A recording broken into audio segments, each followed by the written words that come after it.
पाक का हदिया निश्चर करते पड़े अल्लाहुम्मा सल्ली अला मोहम्मद रब्बि मोहम्मद व अला आलि सय्यिदना मौलाना मोहम्मद बारिक वसल्लिम।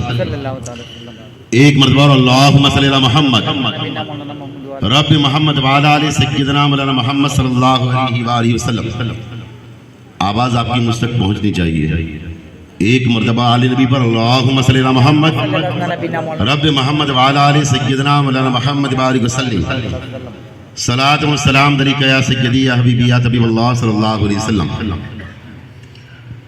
इस तरफ वाले हजरात इधर आ जाए बीच में। मैं देखा नहीं यार तो फिर मजा नहीं आ रहा। तुम्हारे मुझे ना देखा तो आधा नहीं, पर मेरे तो मुझे देखना है। तुम्हारे चेहरे मुकद्दस साहबा जो लिया, क्योंकि मैं मोमिन का चेहरा देखना भी सदका है। जोर से इस तरफ वाले हजरात थोड़े आ जाएं तो बेहतर रहेगा। अगर तकलीफ हो तो भी बैठे रहे, जबरदस्ती नहीं है।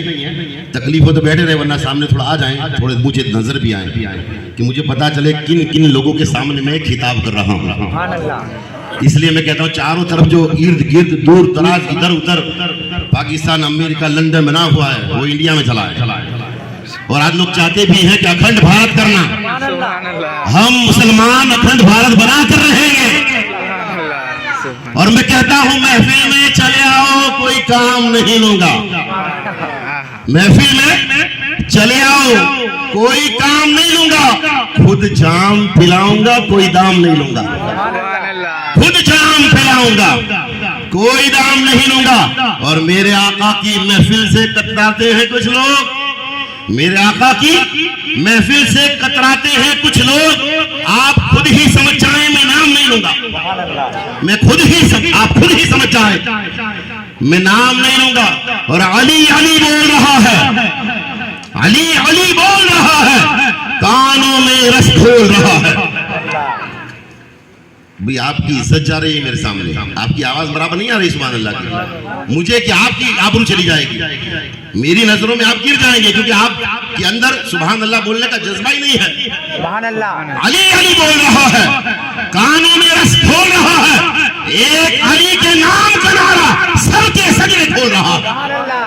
एक अली के नाम का नारा सबके सजरे खोल रहा है। अल्लाह ताला अपने पाक कलाम में इलाही इरशाद फरमाता है कि आप अपने आप को और अपने घर वालों को जहन्नम के शोलाबार अंगारों से बचाओ। कहो जोर से सुभान अल्लाह। अल्लाह ताला कुरान करीम में फरमाता है पहले आप अपने आप को, फिर अपने घर वालों को जहन्नम के शोलाबार अंगारों से बचाओ। और मैं यहां पर इस चौक में पहली मर्तबा बैठा हूं, तो आप हजरात की पहले मोहब्बत की नजर होनी चाहिए। अरे बातें करने वाले तो आपकी भी बातें करते हैं, मेरी भी बातें करते हैं। और अगर हम शर्माएंगे और कहेंगे भाई फला क्या कहेगा, फला क्या कहेगा, तो आखिर में फला यही कहता है जो कल रात में कहा, इन्ना लिल्लाहि व इन्ना इलैहि राजिऊन। क्या कहता है कहने वाला आखिर में? यहां पर भी मैयत हुई, विष्णुली में भी मैयत हुई, और जुम्मा का दिन है ना। मैंने सुना कैंसर का पेशेंट था, और आता क्या है, जो अटक से मर जाए, अचानक मर जाए, दीवार गिर के मर जाए, अल्लाह ताला उसे शहादत का मकाम अता फरमाता है। और हदीस मुस्तफा है कि जो जुम्मा के दिन इंतकाल करता है, अल्लाह ताला उसे हिसाब नहीं लेगा। हदीस है। और पहला चांद है, मदारे पाक का महीना शुरू हो चुका है। सरकार सैयदी मदारे पाक का देखो, उधर वो खड़े रहने वाले खड़े हैं, इधर बैठने वाले बैठे हैं, दूर बैठने वाले भी बैठे हैं, है ना। ये माहौल है हमारा। जब आप अपने इमाम की नहीं मानते, आप अपने आलिमों की नहीं मानते, तो भला कोई खानदान दूसरे खानदान वाले की मानेगा? फला कोई गांव वाला दूसरे गांव वाले की मानेगा? यही एकता तो हमारी टूट रही है। वरना हाल ये था कि उमर इब्न खत्ताब को पता चला कि मिस्र में एक मुसलमान को कैद किया गया है और तशद्दुद किया जा रहा है, और दूसरे दिन उसे कत्ल कर दिया जाएगा। उमर इब्न खत्ताब ने फौज तैयार की, जोर से अपनी गैरत को ललकारो। कहां सो चुके हैं तुम्हारे मोदी जो जंग के लिए निकल पड़े थे? 313 थे वो सामने 1000 का लश्कर, लेकिन 313 गालिब आ गए। 313 1000 के लश्कर सर्रार पर गालिब आ गए। उमर फौज लेकर चले। नतीजा बता रहा हूं अपने, किससे लंबे नहीं करने हैं। मैं तो आपकी रूहों को झंझोड़ने आया हूं। हमारा काम यही है कि आपको हिदायत का रास्ता दिखाएं। ऐसा नहीं कि फिर आप कल सुबह में आलिमों को गालियां भाड़े या कुछ बोले या कुछ कहें। आपके जिम्मे क्या है कि आलिम का एहतराम। हमारे जिम्मे है कि हम आपको चाहे बुरा लगे या अच्छा लगे, हम आपके ईमान को झंझोड़ें और आपका ईमान ताजा करके जाएं। ये हमें सौंपा गया है। अल्लाह के नबी फरमाते हैं, अल उलमा उम्मती का अंबिया बनी इसराइल, मेरी उम्मत के उलमा बनी इसराइल के नबियों की तरह होंगे। हमें काम सौंपा गया है। कोई गांव का चौधरी, कोई सरपंच, कोई तलाटी, कोई पीएम नहीं आएगा आपको समझाने के लिए। ये तो आपका एहसान मानो कि रब्बुल अरबाब ने हमें जुमा अदा फरमाया। हर जुमा को इमाम साहब आपको ट्रेन करने के लिए कुछ ना कुछ बताते हैं। अगर जुमा ना होती तो आपको ये जो आता है थोड़ा बहुत वो भी नहीं आता, कुछ भी नहीं आता, वरना आप ऐसे न घूमते। आपके चेहरों पर दाढ़ियां होती, आपके शरीर पर इस्लामी लिबास होता और आप नमाजी होते और आप हाथ उठा लेते तो आज गाजा पर तबाही नहीं आती, बल्कि सारे इस्लामी ममालिक मिलकर गाजा को बचाते हुए नजर आते। तुम्हारे हाथों की दुआएं रब्बुल अरबाब फौरन कबूल फरमा लेता। सुधर जाओ। ये आखिरी भी प्रोग्राम हो सकता है और बार बार भी प्रोग्राम हो सकते हैं, लेकिन आज जो आप सुनने वाले हैं वो ध्यान से सुने, वरना सोने वाले अपने घरों में सो रहे हैं और महफिल में आने वाले आ चुके हैं। और आप सुन रहे हैं, हमारे बाप दादा और गैड़ों से सुनते आ रहे हैं कि महबूब की महफिल को महबूब सजाते हैं। सुभान अल्लाह। वो धीरे बोलो, तुम्हारे धीरे बोलने का ना। कभी कभार धीरी बात जोर से भी लगती है। महबूब की महफिल को महबूब सजाते हैं, आते हैं वही जिन्हें सरकार बुलाते हैं। ये कौन आया है? आप खुद आए नहीं, ये सरकार ने बुलाया है। बोलिए सुभान अल्लाह। जबरदस्ती बोलिए सुभान अल्लाह।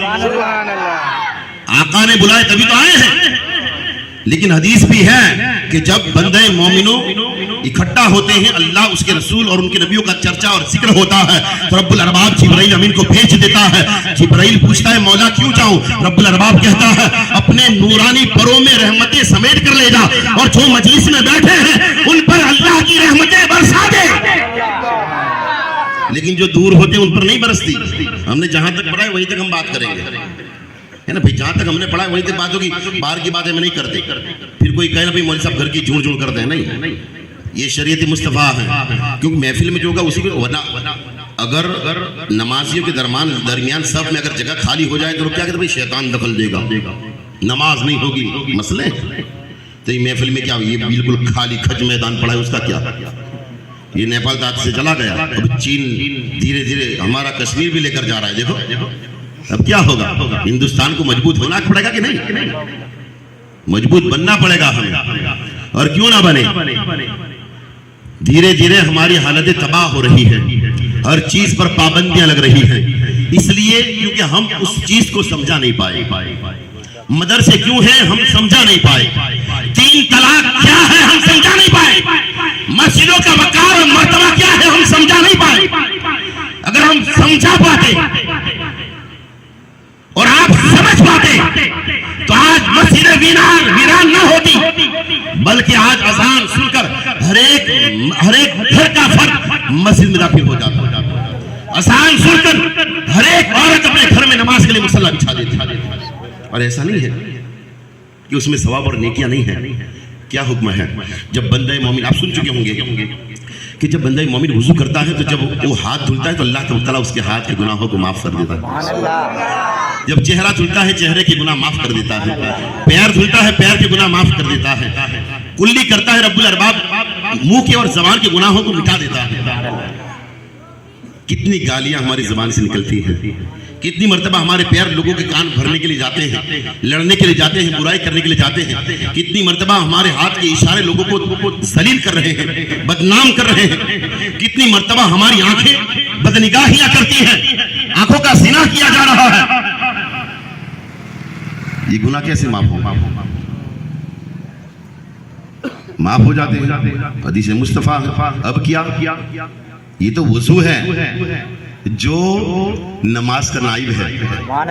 जोर से नाइब का ये मकाम है। हाल क्या है? रसूल मुआज़्ज़म फरमाते हैं जो बंदा मोमिन मस्जिद में दाहिना कदम रखता है और कहता है अल्लाहुम्मा फ़्तह ली अबवाब रहमतिक, ऐ मौला सारी कायनात छोड़ दी, तेरे दरबार में आ चुका हूँ।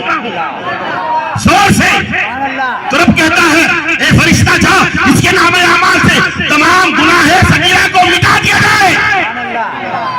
बस दाहिना कदम रखा है। फरिश्ते कहते मौला न अभी इसने तकबीर कही है, न कयाम, न रुकू, न सजदा, कोई इबादत नहीं, कोई रियाजत नहीं, कोई तस्बीह नहीं, बस कदम रखा है। कोई इबादत नहीं की, बस कदम ही रखा है। रब्बुल अरबाब फरमाता है इसके गुनाहों को क्या देखना, आया किस घर में है, इसका कदम आज मेरे घर में पड़ गया, इस वजह से मैं इसके गुनाहों पर माफी का कलम फेर दिया। कितना बड़ा सवाब सिर्फ दाखिले पर। तो जब तकबीर बंदा कहेगा तो आलम क्या होगा, रुकू करेगा आलम क्या होगा, सजदा करेगा आलम क्या होगा। हमें सीखना चाहिए, ये समझना चाहिए कि जिंदगी हमें कहां लेकर जा रही है। नमाजों से दूर, इबादतों से दूर, है ना। आज कभी कभार हम भी डरते हैं कि कुछ कह दें तो किसी को बुरा लग जाए, कुछ कह दे तो किसी को बुरा लग जाए। जल्दी इमाम बोल नहीं पाते, आप सुनने की ताकत नहीं रखते। जैसा कि अगर आज चोर को चोर कहा जाए तो उसे बुरा लगता है ना। आज क्या कहते हैं आलिमों का काम यही है कि माइक मिल जाए तो बस चिल्लाते रहे। ऐसा नहीं, आप उससे सीख हासिल करें। हमारे नबी ने क्या फरमाया, क्या है हदीस मुस्तफा कौले ज़रीन में क्या आया है कि आलिम के चेहरे को देखना अल्लाह के नबी के चेहरे को देखने जितना सवाब अता फरमाया। आलिम के हाथ को चूमना अल्लाह के नबी के हाथ को चूमने जितना सवाब अता फरमाता है। ये सवाब, ये नेकियां हैं, ये बरकतें हैं, ये रहमतें हैं। और हम उनकी बुराइयां करें, उनकी बातें करें, चौराहों पर इधर उधर कुछ कह दे तो किसी चीज का बुरा लगे। कितनी बातें की जाती हैं, कितनी सारी कही जाती हैं। तकरीर का प्रोग्राम हो रहा था, सब लोग बैठे थे, धीरे धीरे कंटाल कर सब लोग चले गए। बस एक बुढ़िया बैठी थी और माइक वाला बैठा था। आप ही लोगों ने बातें की, सब लोग घर पर चले गए। वो बुढ़िया सामने बैठे बैठे रोती रही, बहुत रोई। मौलाना साहब को ऐसा लगा कि इसी पर तकरीर का असर हुआ है, तो मौलाना साहब ने और ज्यादा चालू किया। 12-1 बज गया। फिर परेशान होकर फिर आलिम दीन ने ही मौलाना साहब ने तकरीर खत्म कर दी। फिर खत्म करके कहते हैं माइक वाले और बूढ़ी अम्मा को ही तकरीर अच्छी लगी है, लेकिन आपकी मोहब्बत में बोलता रहा। वो बुढ़िया रोती रही। कहा तकरीर में आपको क्या ऐसी चीज अच्छी लगी जो आप आखिर तक बैठी रही? तो बूढ़ी बेचारी कहती है कि अच्छा तो कुछ नहीं लगा, बस ये आपका चेहरा लगा और आपकी दाढ़ी लगी कि मेरे घर में बकरा था, वो भी सकरात का आखिरी रात थी तो चीख रहा था, चिल्ला रहा था। वो जितनी मर्तबा चिल्लाता उसकी दाढ़ी हिलती रहती थी। आज आपको देखकर मुझे वो मेरा बकरा याद आया। सुबह होते होते वो मर गया, सुबह होते होते वो मर गया। तो मैं आपके चेहरे को देखकर मेरा बकरा बार बार याद करती थी। मैंने 3-4 साल से उसे मोहब्बत के साथ पाला था। ये बातें कितनी मर्तबा कहा जाता है कि भाई आज तो इमाम साहब ने सुते सुते जान दी, क्या कुछ बुराई करते हैं, क्या कुछ कहा जाता है। लेकिन ये हकीकत नहीं है, ये बस कहावतें हैं जो आलिमों की शान घटाने के लिए कही जाती है। लेकिन आलिमों का वकार तो यह है कि अगर आप अपने गांव से निकलकर आलिम दीन की बारगाह में हाजिर हो जाएं और कहें कि इमाम साहब आप 5 वक्त की नमाजी हैं और अल्लाह रब्बुल अरबाब ने आपको हम पर इमाम बनाया है, आपको हमारा रहबर बनाया है, बस आप बारगाह खुदावंदी में दुआ कर दें, घर में मेरे बीमार शख्स हैं, आप दुआ करें। मेरा विजदान ये कहता है हाँ कान खोल कर सुने, अगर इमाम हाथ उठा देता है तो रब्बुल अरबाब तुम्हारे घर के बीमार को शिफाए कामिल अता फरमा देता है। ये मकाम है तुम्हारी मस्जिद के इमाम का। अगर कोई विदेश नहीं जा पा रहा, दुआ करा ले काम हो जाएगा। रिस्क नहीं मिलता, दुआ करा ले काम हो जाएगा। क्योंकि नबियों की तरह कहा गया है। सुभान अल्लाह, और जोर से, सुभान अल्लाह। नबियों की तरह। और हम समझाते हैं वैसे भी हमारा काम ही यही है। देखो फरमाइश भी मिली है कि एक घोड़ा और एक गधा साथ ही में घास चर रहे थे, साथ ही में घास चर रहे थे चरागाह में। घास चरते चरते बहस हुई, बहस पर से सामने कौवा बैठा था। तो गधे ने कहा देखो कितना सफेद सफेद कौवा है। तो घोड़ा कहता है कि ये कौवा भला सफेद होता होगा, ये तो काला कौवा है। बहस ज्यादा लंबी हो गई, बात बढ़ गई। अब लड़ाई हुई तो सारे जंगली जानवर इकट्ठा हो गए, इन दोनों की लड़ाई देखने लगे, जैसा कि हम लोगों की लड़ाई देख लेते हैं। लेकिन क्या हुक्म था कि हम मिल समझकर उन दोनों को छुटा कर दें। सुभान अल्लाह। आज हम देखने के लिए तैयार है कि कौन किसको मारेगा, कौन किसको जलील करेगा। ये काम हमारा था।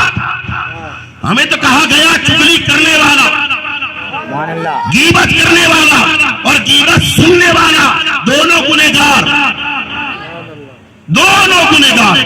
ब्याज खाने वाला, ब्याज लेने वाला दोनों गुनहगार। शराब बेचने वाला, शराब पीने वाला दोनों गुनहगार। तो लड़ाई करने वाला और लड़ाई देखने वाला दोनों गुनहगार। समझ पड़ती है? ऊपर ऊपर से जाती है तो कहिए भी बंद कर देंगे। हमारे तक हम तो जान सो जाएंगे। हम तो बस आपको समझने कि भाई शरीयत क्या है, क्योंकि मरने के बाद जब आंखें खुलेगी तब आपको पता चलेगा कि जो कान के पास कंधों पर दो फरिश्ते लिखते थे ना, वो किसी और का नहीं तेरा लिखते थे। तुझे ये लगता है कि उसकी मैं बुराई कर दूं, फरिश्ते मेरा थोड़ी लिखेंगे, उसका लिखेंगे। नहीं नहीं, तू गलत फहमी में पड़ चुका है, तू बेवकूफ बन चुका है, तू गुमराह हो चुका है, शैतान ने तुझे शिकंजे में लिया है। नहीं नहीं, ऐसा नहीं होगा। अगर तू चुगली खाएगा तो तेरे कंधों वाले फरिश्ते तेरा ही गुनाह लिखेंगे।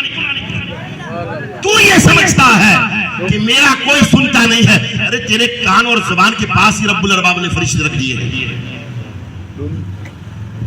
हर एक बात तेरी नोट की जा रही है, हर एक बात। जब तू खुद भूल जाएगा है ना, कहते भाई तो अब याद नहीं रहता, बहुत उम्र हो चुकी है या फिर याददाश्त कमजोर हो चुकी है, तू याद नहीं रख सकता। लेकिन जब तू मरेगा तुझे याद आएगा कि आज से 60-100 साल पहले या 3000 या 50,000 करोड़ों साल पहले मैंने दुनिया में जब जिंदा था तो इसकी गिबत वहां पर जाकर खाई थी, वो तुझे याद होगा।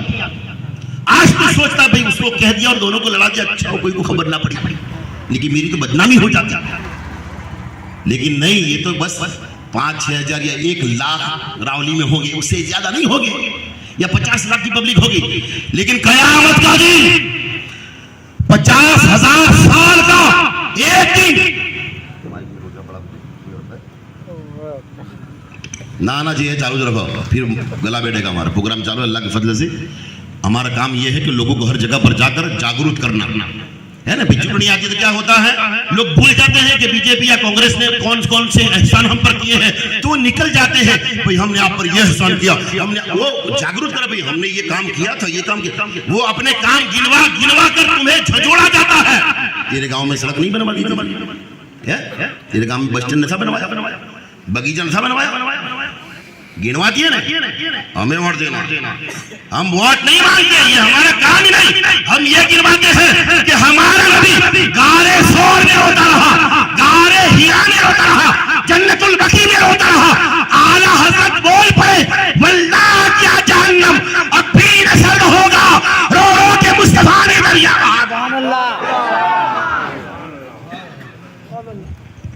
ऐसा हम ये गिनवाएंगे। हम दीन का पैगाम लेकर आए हैं, दुनिया का नहीं।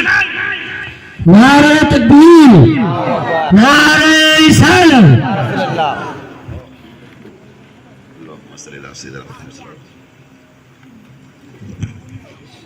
एहसान जताता है कि नहीं? कोई भी एहसान जताता है, कुटुंब वाला भाई हो, मामू हो, चाचा हो, खालड़ हो, बनाओ पर मुझे कुछ पता नहीं है। यहाँ का रिवाज मिंबर रसूल पर झूठ नहीं बोलूंगा, किसी ने कान नहीं भरे, हर जगह का यही माहौल है। क्योंकि मैं दूर का नहीं, अलीना का रहने वाला हूं। हमारी भांजी यहाँ पर है, हमारे भाईजान यहाँ पर रहते, हमारी बहन यहाँ पर रहती है। यहाँ कम आना जाना रहता है, प्रोग्राम बाहर हुआ करते हैं। लेकिन हमारे एरिया का माहौल यह है कि अगर मामू भी कुछ एहसान कर दे, चचा भी कुछ एहसान कर दे, तो हम कहते तू भूल गया, तेरे घर मैंने ये किया था, शादी में ये किया, हम एहसान कर देते हैं।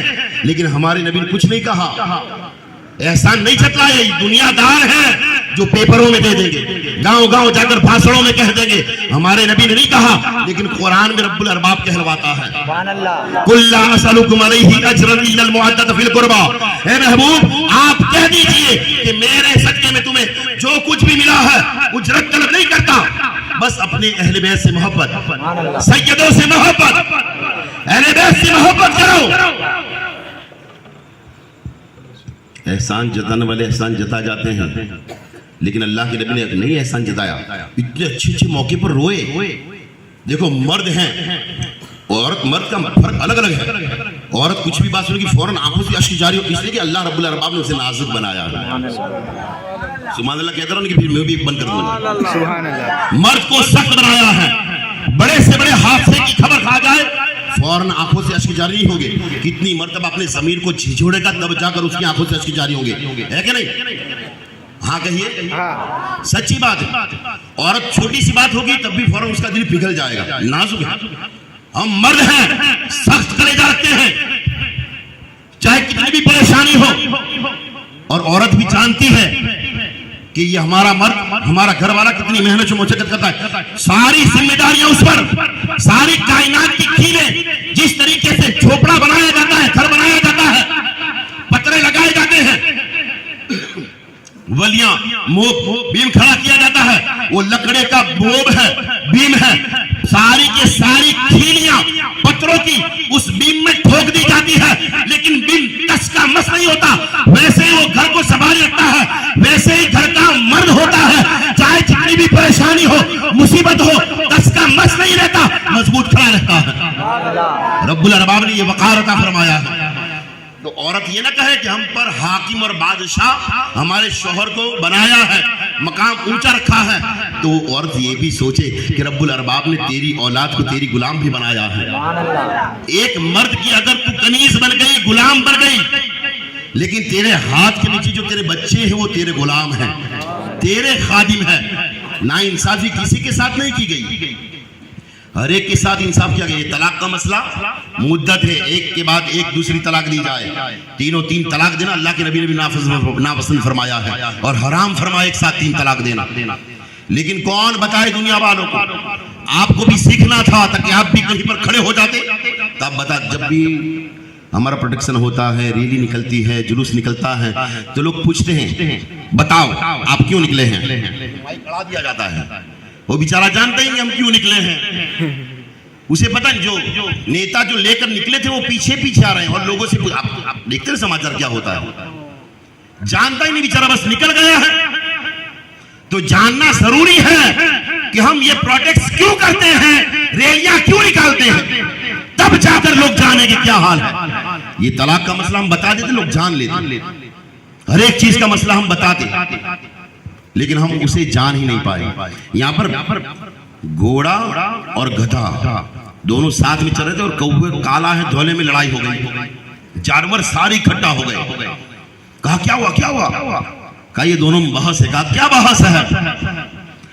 तो कहा कि ये गधा कहता है कि कौवा सफेद होता है, धोला होता है, और घोड़ा कहता है कि कौवा काला होता है।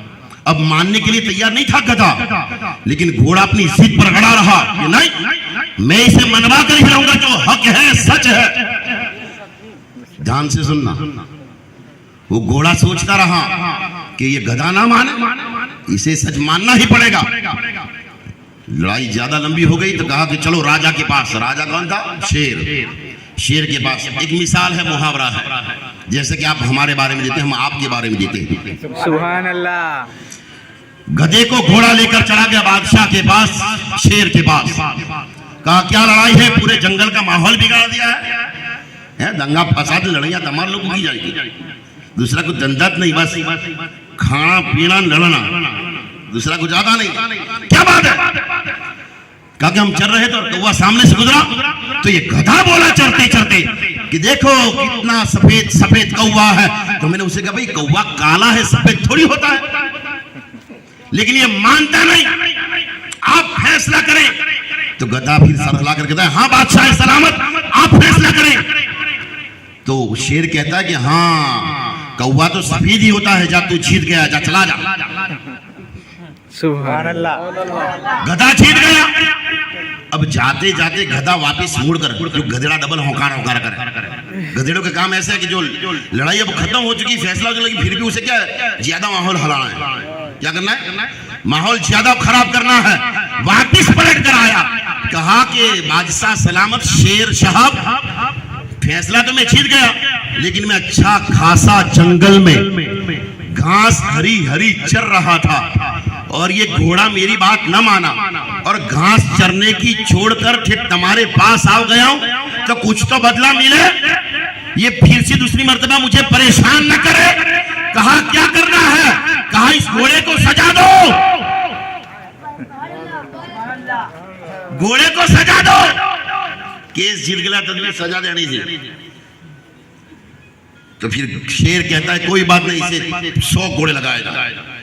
घोड़े को खड़े खड़े 100 घोड़े पड़े, लाल लाल कर दिया घोड़े। गधा खुश होकर चला गया, इधर से घोड़ा चलने मारा। तब घोड़े ने भी विचारा कि भाई मैं भी कुछ पूछूं, अब मार तो खा ली दिए। वापिस पलट कर कहने लगा कि बादशाह सलामत, आप जानते हैं कि कौवा काला होता है, पब्लिक जानती है, ये सारे जानवर जानते हैं कि कौवा काला होता है, फिर भी आपने गधे के हक में फैसला सुनाया और मुझे 100 घोड़े पड़े। बात क्या है, वजह क्या है? शेर कहता है वो तो गधा था गधा, तू तो घोड़ा था, तुझे तो समझना चाहिए था ये गधा है, वो अपने ही काम करने वाला। तो बात को समझे, अगर कोई गतिविधियां कर तो उसको करने देने की, लेकिन गांव का माहौल खराब नहीं करने का, जोर से नहीं करने का। हर गांव में छोटे छोटे गांव है खोपले जैसे, हर गांव में 2-2 4-4 टुकड़े पड़े, फिर तुम कहां जाओ? कुटुंब में कुछ होता है तो आप इकट्ठा करने के लिए भाई बड़े बड़े इकट्ठा होकर उसे इकट्ठा करते हैं। क्यों? संप रहे, संप एकता ताकत है, एकता में ताकत है। आज हर एक हमें दर्श दे रहा है, हर एक हमें समझा रहा है, लेकिन हमने क्या किया? हर वक्त टूटते रहे, हर वक्त बिखरते रहे, हम गीबतों में चाड़ियों में उलझते रहे। देखो सरकार गौसे आजम अब्दुल कादिर जिलानी का महीना जा चुका है ना, ये महफिल उन्हीं के नाम से सजी है और सरकार बदरुद्दीन जिंदा शाह मदार का महीना है, बड़ा बाबरकत महीना है। इस माह में अपने गुनाहों से तौबा करें, इस्तिगफार करें, आपस में मोहब्बत पैदा करें, आपस में मोहब्बत पैदा करें और अपने आप को ऐसा बना ले कि आप जब भी किसी से मिले तो सलाम करें। सुभान अल्लाह। वो सामने वाला जवाब दे तो अल्लाह के नबी फरमाते हैं ये सलाम एक ऐसा राबता है जो आपस में तुम्हारी मोहब्बत को बढ़ाता है, मोहब्बत को बढ़ाता है। और क्या एहसान मिनल एहसान, एहसान का बदला तो एहसान होता है। अगर किसी ने सलाम किया कि अल्लाह तुझे सलामत रखे, तो जवाब क्या है? वालेकुम सलाम, अल्लाह तुम्हें भी सलामत रखे। ये अच्छा निजाम हमें दिया है रब्बुल अरबाब ने, है इतना अच्छा निजाम, हम क्यों छोड़ दें इस निजाम को, इसको क्यों हम तर्क कर दें? ये निजाम हमें कायम रखना है, ये सुन्नतें हमें अपनानी है। और आका दो जहां सल्लल्लाहु अलैहि वसल्लम फरमाते हैं जो मेरी एक सुन्नत को जिंदा करता है रब्बुल अरबाब उसे 100 शहीदों का सवाब अता फरमाता है। कितना बड़ा सवाब मिलता है, कितनी बड़ी नेकी का काम है। लेकिन हम क्या करते हैं? वही मक्के वाली बात, वो मक्का में एक आदमी नमाज पढ़ रहा था, दाढ़ी का एक बाल था, आपने सुना है ना? अल्लाह के नबी ने मुस्कुराया, उसको लगा कि अल्लाह के रसूल मेरा मजाक उड़ा रहे, तो अल्लाह के नबी यहाँ पर नमाज पढ़ने लगे, उसने एक बाल तोड़कर फेंक दिया। भाई कोई मजाक उड़ाए तो आप नमाजें क्यों बंद कर दें? इस जगह पर यह बात मुझे नहीं भूलनी है। कितने लोग कहते हैं भाई नमाज पढ़ने से क्या मिलता है, नमाज पढ़ने से क्या मिलता है? तू जानता है तेरी नमाज कबूल होगी कि नहीं? तुझे क्या पता? आज कहते हैं हर कोई कहता है कि नमाज का कोई नक्की नहीं, लेकिन दुरूद पाक कबूल होता है। भाई दुरूद पाक भी कबूल होता है, लेकिन नमाजें भी होती है। याद रखो, जान लो, जब अजान होती है और बंदे मोमिन के दिल में होता है कि चलो अल्लाह की बारगाह में झुक जाए, घर से कदम बढ़ाता है, बस कदम रखता है, रब्बुल अरबाब उसकी नमाज़ें कबूल फरमा लेता है। ये इस बात की जामिन है कि तू नमाज के लिए चला आया, इसका मतलब यह है कि रब्बुल अरबाब ने तुझे अपनी बारगाह में बुला लिया है, मतलब तेरी नमाज कबूल हो चुकी है। अब शक ना करें, शक में न पड़ जाएं। ये रब का करम है, एहसान है। ये रब ने हम पर एहसान किया कि हमारी नीयतों पर रब्बुल अरबाब ने हमें नेकी अता फरमाई। अल अमालु बिन्नियात, अमल का दारो मदार तो नेकी पर।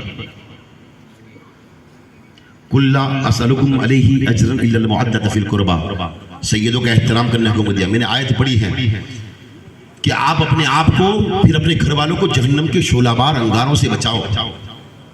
बहुत सारे किस्से और वाकयात हैं जिनके बारे में मैं आपको बताना चाहता हूं, जो शॉर्टकट में इंशाल्लाह जल्द से जल्द खत्म कर दूंगा। मैं आपको ज्यादा तकलीफ भी नहीं होगी, लेकिन बहुत सारी चीजें जो आपको बतानी हो मैं धीरे धीरे करके स्टेप बाय स्टेप आपके सामने रख रहा हूं। ये नमाज है, फर्जों की पाबंदी है, वो फर्जों की पाबंदी जरूरी है। देखो एक लिहाती आया, एक बद्दू आया, अल्लाह के प्यारे नबी सल्लल्लाहु अलैहि वसल्लम की बारगाह में हाजिर हुआ और कहा, या रसूल अल्लाह, या हबीब अल्लाह, आप मुझे कोई ऐसा अमल बताएं जिससे मैं अपने गामड़े में चला जाऊं और बस जो आप कहें वही करूं और मैं मर जाऊं, ताकि मुझे अल्लाह तआला जन्नत में आला से आला मकाम अता फरमाए। जोर से बोलो सुभान अल्लाह। हदीस मुस्तफ़ा आप ठंडक से सुने या जोर से सुने, लेकिन सुभान अल्लाह मैं जोर से सुनना चाहूंगा। सुभान अल्लाह। पीछे वाले भी बोले। तो आया, कहा तो अल्लाह के नबी सल्लल्लाहु अलैहि वसल्लम फरमाया कि ये फर्ज है, इस फर्ज की अदाई कर और सच बोल, और सच बोल, किसी की गिबत ना कर, बस यही फर्ज अदा कर और अपने काम से काम रख, जन्नत में पहुंच जाएगा। वो शख्स वहां से निकल पड़ा, लेकिन देखा कि उस वक्त का माहौल ये था। आज हमारा माहौल वो नहीं है, हमारा माहौल खराब है, बेकार माहौल है हमारा, बिल्कुल थर्ड क्लास माहौल। क्या था, जब वो एराबी, वो बद्दू अपने अल्लाह के नबी सल्लल्लाहु अलैहि वसल्लम से मुलाकात करके जब बाहर निकलता है तो देखता है यहाँ पर 8-10 मानस बैठे हैं। वहां पर अल्लाह के नबी सल्लल्लाहु अलैहि वसल्लम की हदीस मुस्तफ़ा का चर्चा किया जा रहा है। थोड़ा आगे गया, वहां पर देखा एक महल्ले में महफिल जमी है, 10-15 आदमी, मौलवी नहीं, मुल्ले नहीं, आलिम नहीं, आम आदमी, सहाबा इकराम 10-15 बैठे हैं। फिर थोड़ा आगे गया, वहां पर सुनता जा रहा है कि अल्लाह के नबी की हदीस मुस्तफ़ा क्या है। सुभान अल्लाह। सुनता जा रहा है। गांव से बाहर निकल गया, मक्का मदीना से, वहां पर भी देखा चंद साहबा इस गांव में है, चंद साहबा इस गांव में है। सुनता घर पहुंच गया। अपने गांव में पहुंचा कि फौरन बीमार हो गया, खाटले पर सो गया, चारपी पर सोया रहा। और गांव में क्या हो गया, वहां पर कोई दूसरा मुसलमान नहीं था, ये मुसलमान नौ मुस्लिम बनकर गया था। लोग बातें करने लगे कि ये तो हाथी के साथ बीमार हो गया, ये ईमान लेकर आया, मुसलमान बनकर आया, हमारे 360 खुदाओं को तर्क करके आया है, इतना बड़ा गुनहगार होकर आया, एक खुदा की इबादत का दावा करता है, मुसलमान बनकर आया। देखो आया है, तब से देखो हमारे खुदाओं की लानत पड़ी है, बीमार है। अब हाल ये हुआ कि घर में जो भैंस थी वो मर गई, जो बल्दियां बांधे थे मर गए, जानवर खत्म हो गए, खेती खत्म हो गई, घर में पैसा मालो मता अनाज खत्म हो गया, बिल्कुल गरीबी हो गई घर में, जो अमीरी थी वो। अब लोग और ज्यादा ताने मारने लगे और ज्यादा चीखने चिल्लाने लगे कि देखो हमारे खुदाओं को छोड़ दिया, देखो हमारे खुदाओं ने तेरा हाल क्या किया है, तुम्हारे घर में गरीबी आ गई, मुफलिसी आ गई है, तंगी आ चुकी है, भूखमरी आ चुकी है। उसकी बीवी दूसरे घरों में काम करने जाने लगी, वहां घर से ताने देने लगे और उसे काम पर से भी निकाल दिया, कोई बासण भी नहीं धुलवाता था, निकाल दिया।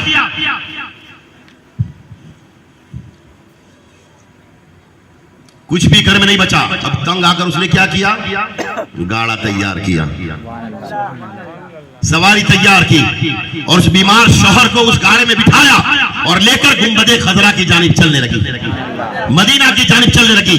पहुंची बारगाह रिसालत में, शौहर को हासिल किया, कहा क्या बात है, कहा जब से ये कलमा पढ़कर आए हैं बीमार हैं। अल्लाह के नबी सल्लल्लाहु अलैहि वसल्लम पूछते हैं क्या बात है, जब से गए हो तब से बीमार हो, क्या वजह है। कहा या रसूल अल्लाह, या हबीब अल्लाह, जब मैं आपकी बारगाह रहमत से निकलता हूँ तो देखता हूँ चंद साहबी इस तरफ खड़े हैं और सुन्नते मुस्तफ़ा की बातें कर रहे हैं। आगे थोड़ा जाता हूँ, नमाज के फर्ज पर चर्चे हो रहे हैं। आगे थोड़ा गया, नमाज की सुन्नतों पर चर्चे हो रहे हैं। थोड़ा आगे गया, शादी की सुन्नतों पर चर्चे हो रहे हैं। थोड़ा आगे गया, जन्नत पर तबस्सरे हो रहे हैं, चर्चे हो रहे हैं। जन्नत की बातें की जा रही है, जन्नत की बहारों की बातें की जा रही है, जन्नत की नेमतों की बातें की जा रही है। एक गांव ऐसा भी आया जहां पर जहन्नम का चर्चा किया जा रहा है, जन्नत का जहन्नम का तज़किरा किया जा रहा है कि जहन्नम वो है जिसका सबसे छोटा अज़ाब ये होगा कि उस शख्स को आग की जूतियां पहनाई जाएगी, आग के बूट पहनाए जाएंगे, जिसकी तपिश का आलम यह होगा कि उसके बूट पैर में होंगे लेकिन शरीर इतना तपेगा कि उसका दिमाग खोल रहा होगा और नाक आंख मुंह से पीप बाहर आ रहा होगा। 50,000 साल का दिन, जहन्नम के 16 बार अंगारे, ये दुनिया की आग है। एक सेकंड हाथ में अंगारा आ जाए तो आदमी फौरन अंगारा फेंक देगा, डर जाएगा, नहीं पकड़ पाएगा। किसी को आग में खड़ा कर दिया जाए फौरन भाग जाएगा। लेकिन अगर किसी को आग में बांध दिया जाए, है ना, कितने मुसलमानों को ऐसे बांध कर जलाया गया, जल जल कर खत्म हो गए। लेकिन वो तो जहन्नम की आग है, 70,000 पानियों से धुली हुई काली आग। ये तो दुनिया की आग है जो लाल है, पीली है। वो जहन्नम की आग जो न बुझने वाली आग। जहन्नम के बयान को सुना, मेरा दिल पिसज गया, मैं खौफे खुदा से लरस गया। उसी वक्त मैंने हाथ उठाए, ए मौला, दुनिया की सारी मुसीबतें, सारी बीमारियां मुझ पर डाल दे, लेकिन जहन्नम की आग से बचा ले। रब्बुल अरबाब ने, नौ मुस्लिम था, पहली दुआ फौरन कबूल फरमा ली। और मैं घर गया, बीमार पड़ गया। मैं बस यही इंतजार कर रहा हूं, मैं मर जाऊं और जन्नत में दाखिल हो जाऊं। अब अल्लाह के नबी से बेहतर रहबर हमारा कोई है? सबसे अच्छी राह दिखाने वाले हमारे नबी हैं। हमारे नबी फरमाते हैं, ए मेरे उम्मती, रब्बुल अरबाब को तू कहार और जब्बार जानता है, लेकिन क्या तू नहीं जानता मेरा रब रहमान और रहीम भी है, करीम भी है। तू ये दुआ करता, रब्बना आतिना फिद दुनिया हसनतन व फिल आखिरति हसनतन व क़िना अज़ाबन्नार। ए मौला, मेरी दुनिया भी कामयाब कर दे, आखिरत भी कामयाब कर दे। दुआ हमें ये मांगनी चाहिए कि दुनिया में भी हम कामयाब हो जाएं, आखिरत में भी कामयाब हो जाएं। अच्छे बनने का मतलब ये नहीं कि दुनिया ही में अच्छे हो जाएं और आखिरत में खराब हो जाएं, या आखिरत में दुनिया में खराब हो जाए, आखिरत में अच्छे हो जाए। हर एक अच्छा ही होता है। खराब कौन होता है? जो शैतान उसके कान भर देता है। हमें शैतान की नरगे में नहीं आना। शैतान हमें बहकाना चाहता है, हमें गुमराह करना चाहता है, हमें अपने एक दूसरे मुसलमान भाई की तरफ नफरत दिलाना चाहता है। वरना आज जो कोई गुनाह कर देता है वो पछताता है। आज कोई भी, किसी ने भी कोई भी गुनाह किया होगा, वो पछताता है, उसे अफसोस होता है। अगर अफसोस ना हो और कुरान करीम में आया तो बिल्लाह तौबतन नसूहा, अपने रब की बारगाह में सिद्ध दिल से तौबा करो, रब्बुल अरबाब तुम्हारी तौबा कबूल करने वाला है। रब तो तौबा कबूल करने वाला है, लेकिन तौबा क्या है? सच्ची तौबा। कैसी? कि जैसे मैं शराब पीता था तो आज अभी इसी वक्त तौबा कर ली, अब जिंदगी भर हाथ न लगाऊं, तो रब्बुल अरबाब उस तौबा को कबूलियत का दर्जा अता फरमाता है। वो तौबा कबूल है। लेकिन हम कहें भाई आज से मैं झूठ नहीं बोलूंगा और कल ही झूठ बोल दे या 5 साल के बाद झूठ बोले तो झूठ के गुनाह उस पर चढ़ जाते हैं वापिस।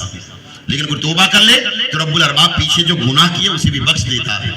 और हदीस मुस्तफा में आई, जिस जगह पर उसने ये गुनाह किया था, रब्बुल अरबाब उस जगह के दरो दीवार से भी वो यादें खींच लेता है। ये रब का करम एहसान है। वरना रब चाहे तो हमें सजा दे सकता है, लेकिन नहीं, ये रब्बुल अरबाब ने हमें तौबा अता फरमाई है, ये तौफीक दी है। तो गुनाह करे तो तौबा करना, इस्तिगफार करें, इसलिए कि ये तौबा हमें रब्बुल अरबाब के फजल से मिली। अगर ये तौबा न होती तो हम क्या करते? गुनाह हमारे बढ़ते जाते। बहुत सारे गुनाह करके आज हम बैठे हैं। हम में से कितने होंगे जिन्होंने अपने भाई का हक मारा होगा, अपनी बहनों का हक मारा होगा, अपने मोहल्ले वाले का हक मारा होगा, है ना? हक क्या है? कि रास्ते में से अल्लाह के नबी ने फरमाया अगर कांटा है या कंकर है तो उसे हटाना भी सदका है। अगर हमारी बाइकें किसी मोहल्ले के रास्ते को रोके तो ये मुसलमान को तकलीफ देना है कि नहीं? रास्ते में गाड़ी खड़ी कर देना, या रास्ते में अपने आप को खड़ा कर लेना, या अपनी गाड़ी रख देना, या कोई ऐसी चीज रख देना, या अपने जो औरतें हैं जो अपने घर का पोता मारा हुआ पानी भी अगर सामने वाले के आंगने में डालते हैं वो भी गुनहगार है। गुनाहों से बचे, ये जिंदगियां चंद रोज की है। देखो ये मलिकुल मौत कल इस गांव में भी आई थी, है ना? आई थी कि नहीं? वो मलिकुल मौत इजराइल फरिश्ता वो हमारे गांव में भी आया था, रूहें कब्ज करके ले गया। रूहें अब वो क्या है? रूह चली गई, जिस्म मुर्दा पड़ा है, अब हम उसे नहला रहे हैं, हम उसे धुला रहे हैं, हम उसे पाक साफ कर रहे हैं और कंधों पर उठाकर लेकर चले हैं कब्रिस्तान की तरफ। हमने उसे दफन कर दिया है, मिट्टी डाल दी है। जब मिट्टी डाल दी, मिनहा खलकनाकुम व फीहा नुईदुकुम व मिनहा नुखरिजुकुम तारतन उखरा कह दिया, डाल दी, वापिस चले आए। अब क्या होता है? अल्लाह के नबी फरमाते हैं जब तुम चलते हो वापिस पलटते हो तो मुर्दा तुम्हारे जूतों की आवाज भी सुनता है, जूतों की आवाज भी सुनता है। वो मुर्दा फौरन कब्र में जिंदा कर दिया जाता है, इसलिए ना उससे सवाल जवाब होते हैं। लेकिन जब वो कब्र में पहुंचाया जाता है वो उस वक्त क्या होता है? आज देखो गर्मी होती है, कभी कभार लाइट जाता है, अपने घर में होती है, कैसी घबराहट होती है, क्या बाहर निकल जाए। वो कब्र है भाई, कब्र। बड़े बड़े पत्थर रख के उसे दबाया जाता है, मिट्टी डालकर पैक कर दिया जाता है। अब तुम चीखो चिल्लाओ चिखारे पड़ो, कोई फायदा नहीं। कोई पुरुषा ने, तेरा दोस्त जो तुझे चौक में लेकर बैठ रहा था, बाकड़ों पर बैठा था, खेती बाड़ी कर रहा था, जो तुझे लेकर किसी और शहर लेकर गया था या रोड पर चला गया था, वो नहीं आएगा भाई कैसा है कब्र में? अच्छा है, तू तो मर गया, देखो मैं अभी भी बाकड़े पर बैठा हूँ, नमाजें हो रही है, लोग पढ़ते हैं, मैं यहाँ पर आराम से बैठा हूँ बाकड़े पर, कोई टेंशन नहीं, कोई फिक्र नहीं आएगा। 2-4 दिन या महीना या साल फिर भूल जाएगा वो, क्योंकि इंसान की फितरत में भूलना रखा है। अगर भूलना ना होता तो आज खुद लोग अपने आबा व अजदाद की यादें लेकर आज भी रो रहे होते। लेकिन आप ये गौर करें कि आपका दोस्त हो या आपके माँ बाप हो, क्या वो कभी आपकी कब्र पर आकर बैठेंगे या सो जाएंगे? कोई नहीं होगा। उसलिए तो कहा गया कि हश्र के मैदान में तुम्हारे माँ बाप भी तुम्हें एक नेकी नहीं देंगे, तुम्हारे दोस्त भी एक नेकी नहीं देंगे। वो 1,24,000 भी आप जाएंगे, कहेंगे लागरी, कोई नेकी नहीं, चला जा, निकल जा। हर एक नबी भी आपको फुटकार देगा, कोई आपकी मदद नहीं करेगा, लेकिन वो हमारा नबी होगा। लिवाल हमद का झंडा मौला अली के हाथ में होगा और कहेंगे आ जाओ, मैं तुम्हारी शफाअत के लिए हूं। वही होंगे। लेकिन उन्होंने क्या किया? हर जगह पर अच्छे अच्छे भले मौके पर, देखो मेराज के लिए गए तो बुराक की सवारी थी, लेकिन कदम रखने से पहले अश्क बहा दिए, रोने लगे। रब का दीदार करने के लिए जा रहा और आदमी रोए, नबी रोए। अल्लाह ताला इरशाद फरमा, महबूब क्या बात है? जिब्राइल पूछते हैं। तो कहा आज तो मेरे लिए सवारी है, वो पुल सिरात का रास्ता जो 70,000 साल लंबा होगा, जो तलवार से ज्यादा तेज, बाल से ज्यादा बारीक, जिसके नीचे जहन्नम दहक रही होगी, उस पर से गुजरना होगा। आज मेरे लिए सवारी है, कल मेरी उम्मत के लिए क्या होगा, इस गम में रो रहा हूं। तो रब्बुल अरबाब फरमाते हैं जिब्राइल मेरे महबूब को खुश कर दिया जाए। तो जिब्राइल कहते हैं ए महबूब आप न गम करें, आप सवारी पर सवार हो जाए। जब आपकी उम्मत पुल सिरात से गुजर रही होगी, ये जिब्राइल अपने परों को बिछा देगा जोर से। हर जगह पर हमारे नबी ने हमें याद किया है, कोई जगह बाकी नहीं, हर जगह पर रोए। आपने सुना होगा वो गारे स्वर में गारी वो बकरियां खाना पीना छोड़ दिया, नहीं खा पी रही थी। साहबा इकराम ढूंढते गए, आपने सुना होगा, ढूंढते वहां पर पहुंचे तो क्या हुआ? साहबा ने पूछा कि आपने इस शक्ल वाले इंसान को, शख्स को देखा है जो हमारे नबी है?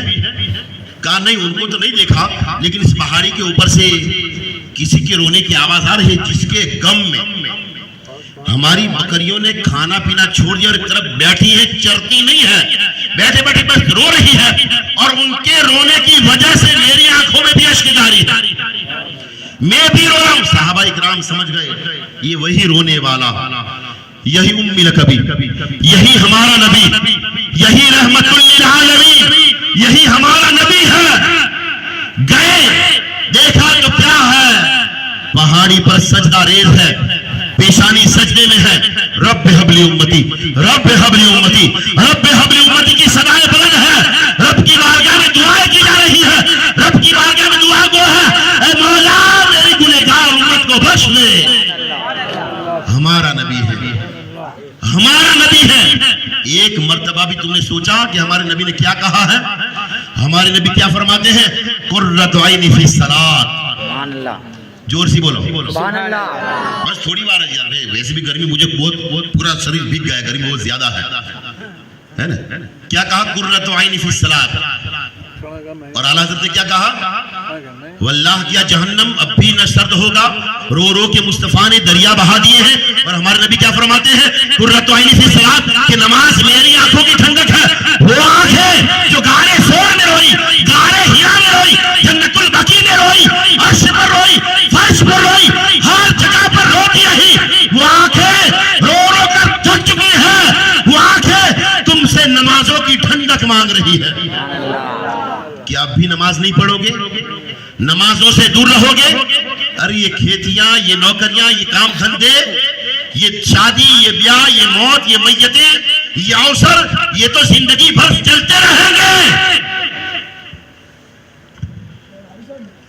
समझ पड़ती है कि नहीं? ये शादियां कल भी हैं। आज बूढ़ा सोचता है, जवान सोचता है कि फिर मंगनी हो जाए।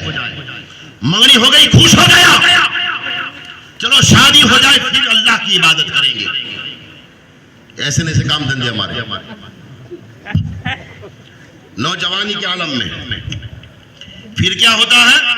भाई मैं आईना दिखाने गया हूं, किसी को बुरा लगे तो लगे, ना लगे तो कुछ नहीं। ये आलिम की बातें हैं। एक बात का मतलब यह है कि कॉलेज सर्विस सरकार गौस से आज़म फरमाते कि रात भर कोई बंदा है मौलवी मस्जिद में नफल पढ़ता रहे, उतना ही सवाब एक मसला जानने वाले को अता किया जाता है। जोर से बोलो। काम की बात बताऊं, तुम्हारे काम धंधे की बात बताऊं। शादी का इरादा किया, शादी के बाद चलो अल्लाह का जिक्र करूंगा, अच्छी बातें करूंगा, नेक बन जाऊंगा, ये जुगाड़ छोड़ दूंगा, ये सट्टा छोड़ दूंगा, ये आंकड़े छोड़ दूंगा, ये गीबत छोड़ दूंगा, ये चाड़ी चुगलियां छोड़ दूंगा, ये रास फाश करना छोड़ दूंगा, ये लोगों को आपस में लड़ाना छोड़ दूंगा। होता है, नमाज की पाबंदी करूंगा, ये सब कुछ होता है। फिर शादी हो गई, अब शादी के नशे में वो मगन है। शादी हुई, अब चलो औलाद हो जाए, क्या सोचता है? औलाद पैदा कर लूं। अब औलाद हो गई, अब सोचता है अच्छा बनवा लूं, है ना? अच्छा बनवा लूं। अब अच्छा बनवा लिया तो डॉक्टर बना या इंजीनियर बना या कुछ भी बना, बना तो बना, ठीक ना बना तो गैराज या कोई भी धंधा या खेती बाड़ी या जो आप करते थे वो करने लगेगा। अब क्या? अब एक अच्छे खानदान में इसका रिश्ता करा दूं। उसकी जिंदगी के अरमान खत्म नहीं होते बेचारे के, है ना? उसके अरमान बढ़ते जाते कि अभी लांबा जीऊं, बहुत लंबी जिंदगी गुजारूं। लेकिन ये सोचने में वो न नमाज पढ़ रहा है, न इबादत कर रहा है, न अच्छे काम कर रहा है, कुछ भी नहीं। अच्छा रिश्ता देखकर फिर क्या किया? वो मियां बीवी अपने बेटे की शादी कर दी या बेटी की शादी कर दी।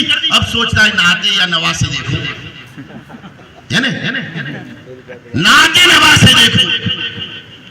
अब नाते नवासे देखते देखते फिर सोचता है कि अब थोड़ा नाते नवासे की भी शादियां देख लो। मरने का तो विचार तक नहीं कि मर जाना एकदम, कि खत्म हो जाऊं, कि तात्कालिक मेरी मैयत पड़ जाए। उसे मौत का तो डर है नहीं। हालांकि क्या है, क्या भरोसा है इस जिंदगानी का, इंसान बुलबुला है एक पानी का। जी रहे आज कपड़े बदल बदल कर, एक दिन एक ही कपड़े में ले जाएंगे कंधे बदल बदल कर। आज जिंदा है, सुबह में पता नहीं सोते सोते टका के आदमी मर गया। कल शादी है घर में, आज आनंद गया, रास्ते में एक्सीडेंट हुआ, मर गया। बुरा मतलब भाई, ये बातें हैं, हकीकत है। आनंद गया था कल ही, जिसकी शादी थी आज आनंद गया था, रास्ते में मर गया।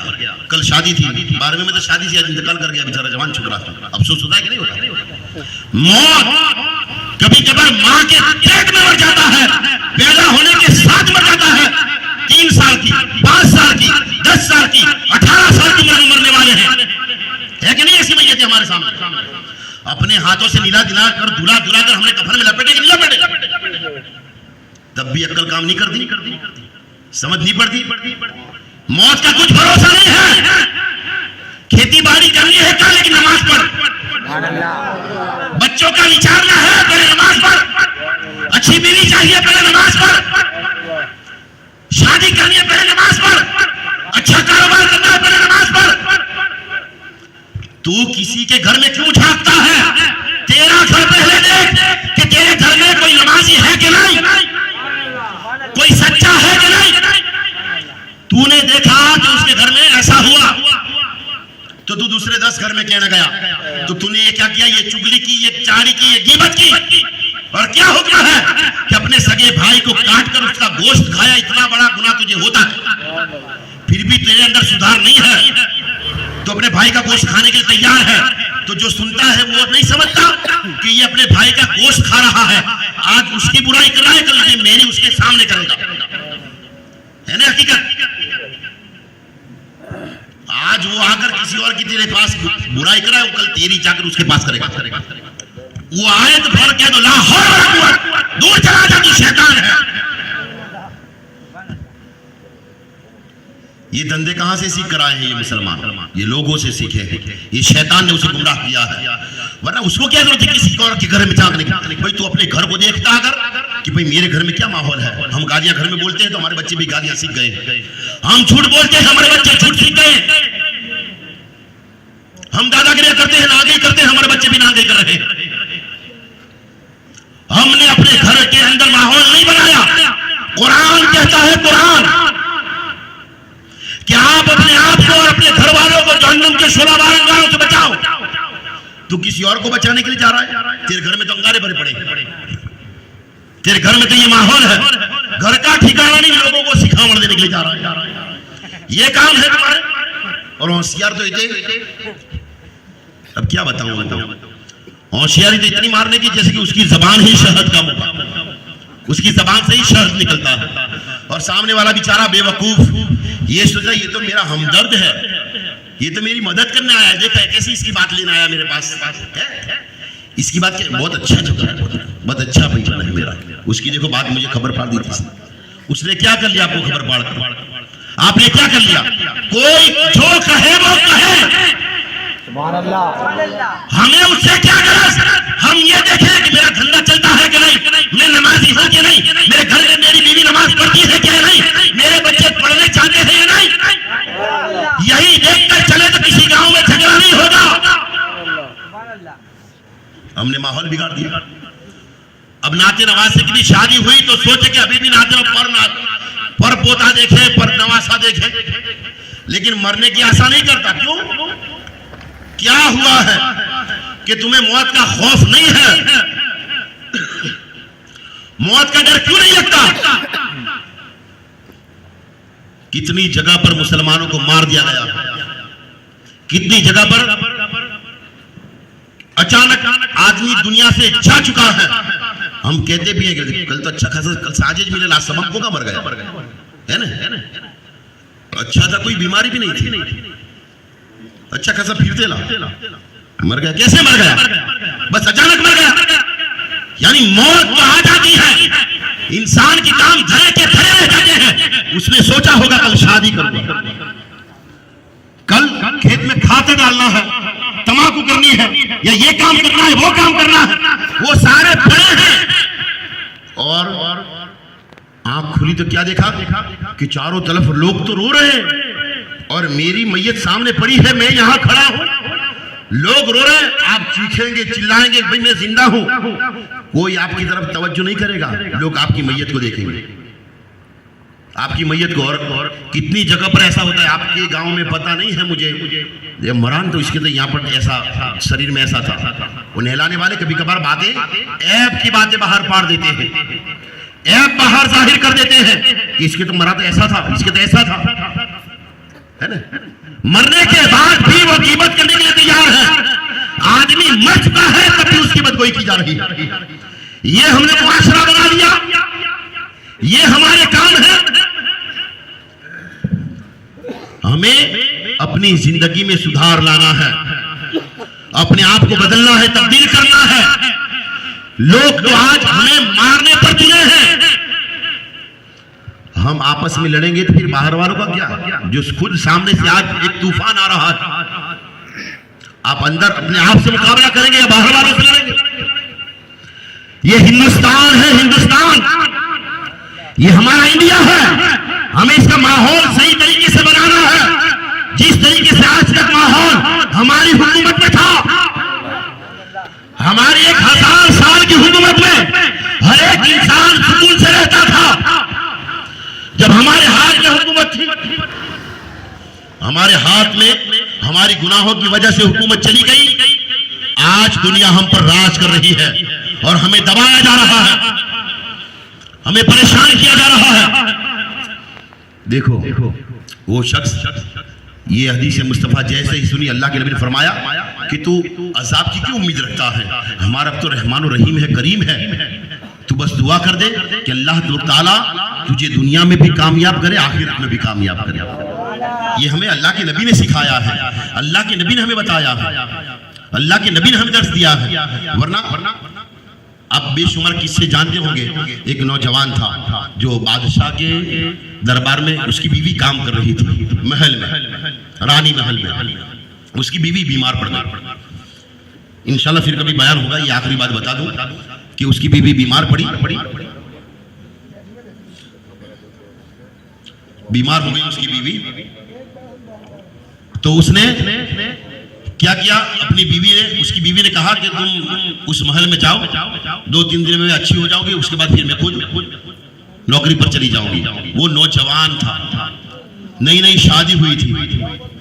वो रानी के महल में गया, काम किया, और रानी घर में तो पर्दे ज्यादा होते हैं, वो अपने काम से काम रखता, चला था। 1-2 दिन, 3 दिन, 4 दिन, 1 हफ्ते के बाद क्या हुआ कि उसकी निगाह रानी पर पड़ गई, उस शहजादी पर पड़ गई। अब शहजादी पर उसकी निगाह पड़ गई तो उससे रहा ना गया। वो नौकरी खत्म करके शाम के वक्त वापस अपने घर आया।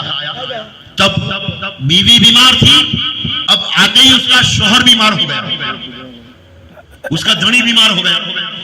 वो बीवी जैसे भी करके खड़ी हो गई, क्योंकि औरतों का काम यही है कि औरत बड़ी नाजुक मिजाज होती है, देखती है कि उसका शौहर बीमार है, तकलीफ में है, वो अपनी बीमारी भूल जाती है।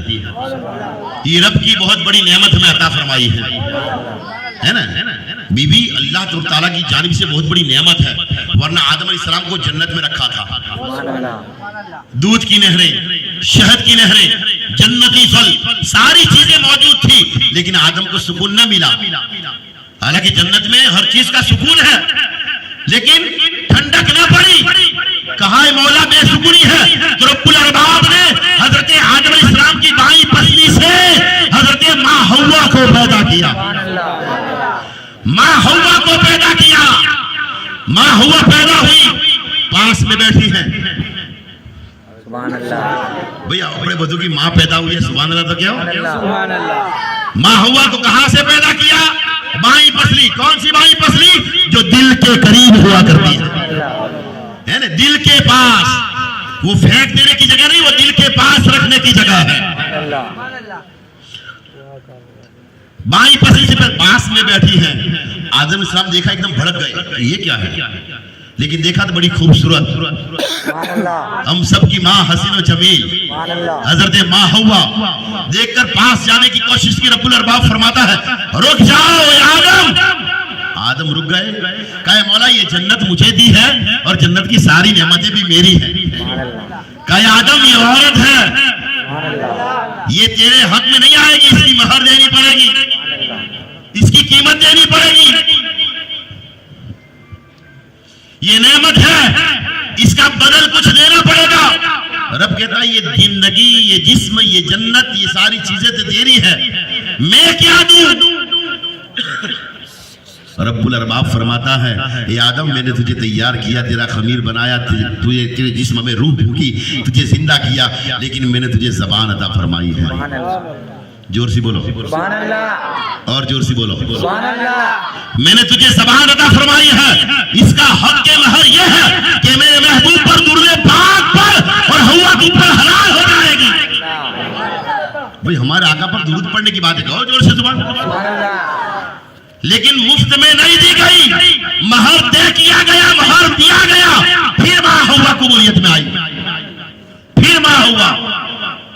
तो ये अल्लाह की बहुत बड़ी नेमत है जो हमें जन्नत में मिली है। जो सबसे पहला निकाह भी जन्नत में हुआ है ना, यही तो है जो सबसे पहले जन्नत में निकाह हुआ। दुनिया की चीज थोड़ी है ये, जन्नत में बड़ी असीम चीज है, बड़ी नेमत। और क्या फरमाया है कि जब बंदा अपनी बीवी को अपने हाथों से एक निवाला खिलाता है तो रब्बुल अरबाब उसे एक हज और एक उम्रा का सवाब अता फरमाता है। जोर से सुभान अल्लाह। हदीस शरीफ है ये, हदीस मुस्तफा में आया है, सुनन अबू दाऊद में है। एक हज एक उम्रा का सवाब। और अल्लाह के नबी खुद कहते हैं, या आयशा बताओ तुमने गिलास में से किस तरफ मुंह रख के सुभान अल्लाह पानी पिया है? जब आयशा ने, हजरत हम सबकी माँ आयशा ने कहा यहाँ से, तो हमारे नबी ने वहीं से पानी नोश फरमाया। अपनी बीवी से मोहब्बत करना देखो ये क्या है, और मकाम क्या है, पैरों में जन्नत रख दी गई। लोग आज मजाक उड़ा देते हैं, भी कितने आलिम आज़म देखे, मौलवी देखे, नहीं नहीं नहीं, वो माँ के कदमों में जन्नत क्यों है कि उसने बेहिसाब तकलीफें 9 महीने सहन करके अपने पेट में अपनी सारी ख्वाहिशात को तर्क करके तुझे पेट में रख के पाला, और तुझे जन्म देने पर मौत से कहीं ज्यादा पीड़ा सहन की है। और आज तुम बड़े हो गए, तुम दादागिरियां करोगे, उनके सामने होगे, उनकी बात नहीं मानोगे। हमारे नबी ने फरमाया कि अपने माँ बाप को उफ न कहो। और क्या फरमाया, जो औलाद अपने माँ बाप के सामने हो जाए और औलाद की आवाज से जिसके माँ बाप डर जाए, रब्बुल अरबाब उस शख्स को जन्नत में दाखिल नहीं करेगा। समझ पड़ती है ना? अब मजाक नहीं है, पिक्चर चालू नहीं है, टीवी सीरियल नहीं है, यह हदीस मुस्तफा है और फरमान हमारे नबी का है जो हक है। तुम्हारी आवाज से अगर तुम्हारे माँ बाप डर रहे हो तो जान लो कि तुम जन्नत में नहीं जा पाओगे, चाहे कैसे भी हो। वो अकरमा है, वो सहाबी रसूल है, कलमा नसीब न हुआ, बार बार कलमा पढ़ाते थे, कलमा मुंह पर नहीं आता था, कलमा बार बार नहीं आया मुंह पर। तो हमारे नबी फरमाया क्या बात है? कहा इनकी माँ उनसे नाराज है। कहा जाओ बुला कर लौका, नहीं आती। कहा कि जाओ कह दो तुम्हारे रसूल ने बुलाया है। बहरा फुसला कर समझा कर लाए। कहा मैं इसे माफ नहीं करूंगा। कहा क्यों? कहा ये जब से शादी करके आया है मेरी बात नहीं मानता, उसकी बाइडी की बात मानता है ना। माँ बाप के भी हक है, बीवी बच्चों के भी हक है। माँ बाप के भी हक अदा करें, बीवी बच्चों के भी हक अदा करें। ऐसा नहीं कि माँ बाप के हक अदा करें तो भाई औरत को भूल जाए, औरत के हक अदा करे तो माँ बाप को भूल जाए। ये हम में नहीं है, हम मुसलमान हैं, हमें हर एक के हक अदा करने हैं, अपने गांव के हर एक इंसान के हक अदा करने हैं। ऐसा नहीं कि सिर्फ अपने भाई के, अपने बहन के, अपने मोहल्ले के, अपने गांव के, अपने शहर के, कायनात के सारे मुसलमानों के हक हमें अदा करने हैं। और कैसे? हमारे नबी फरमाया कि मुसलमान आपस में एक जिस्म की तरह है। अगर गाजा के मुसलमानों को मारा जा रहा है तो हिंदुस्तान के मुसलमान को तकलीफ होनी चाहिए, और तकलीफ हो तो क्या करें? दौलत नहीं पहुंचा सकते, हाथ में हथियार लेकर जिहाद के लिए वहां तक नहीं पहुंच सकते। तो हमारे नबी ने क्या फरमाया कि मस्जिद में चले जाओ, 2 रकात नफल नमाज पढ़ो और उनके लिए दुआ के लिए हाथ उठा दो। जोर से सुभान अल्लाह। अगर हम 5 वक्त की नमाजी होते तो क्या करते? हमारा बाप मर गया है तो चलो जोहर की पढ़ी, चलो टाइम है, 2 रकात और ज्यादा पढ़ के अपने बाप को ईसाले सवाब कर देते। जोर से सुभान अल्लाह। 5 वक्त की नमाजी होते, हमारे मोहल्ले में कोई बीमार है और ज्यादा 2 रकात नफल नमाज पढ़ के उसकी शिफा के लिए दुआ कर देते। कितने फायदे हैं नमाज के, हम जान ही कहां पाए हैं। वो तो बस जबान निकालनी है। जो कह देना है। रब्बुल अरबाब ने जब हम माँ के पेट में थे तो हमें नाफ के जरिए खिलाया, इसलिए कि हमारी जबान पाक साफ रहे, इसलिए कि इस जबान से दुरूद पाक हमें पढ़ना और जबान से कीमत निकले, बुराइयां निकले, लोगों की राज कहे, मुखबरी करे, जबान इसलिए है कि गुनाह करे, गालियां बोलो, इस जबान से कलमा पढ़ा जा रहा हो, इसमें जलालत लिया जा रहा हो, हमारे नबी का मुकद्दस नाम लिया जा रहा हो। क्या फरमाया है, हुक्म क्या है? हदीस मुस्तफा में आया है कि जब बंदे मोमिन दुरूद पाक पढ़ता है जोर से, भाई इतना बड़ा टाइम नहीं हुआ, अभी पीठी का दिन होए, गरबे चलते होए, क्या होगा? रात भर फिर वहां पर पैसे उछाले जाएंगे, रात भर जागोगे तब आपको तकलीफ नहीं होगी। ऐसे में हर एक का ध्यान इस तरफ जाएगा, बेवक नमाज में 5 मिनट 1 लाख बार खड़े होकर बात करेगा, लेकिन नमाज में 1 मिनट ऊपर चले, इमाम सब कहाँ है, जो आएगी क्या हुआ होगा, क्या हुआ होगा, पढ़ गए सब गए, क्या हुआ होगा, इसकी जान मौत आ जाएगी, इसकी रेवादारी की जानता हो गया, तुम इमाम साहब नहीं आए, ओहो बहुत बड़ा अनर्थ हो गया।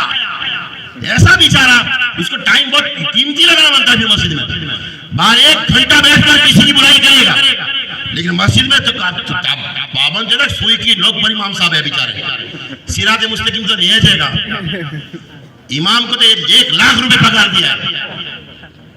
हमारे काम ऐसे हैं, ये जबान जब दुरूद पाक पढ़ते तो हमारे नबी फरमाते एक फरिश्ता आता है,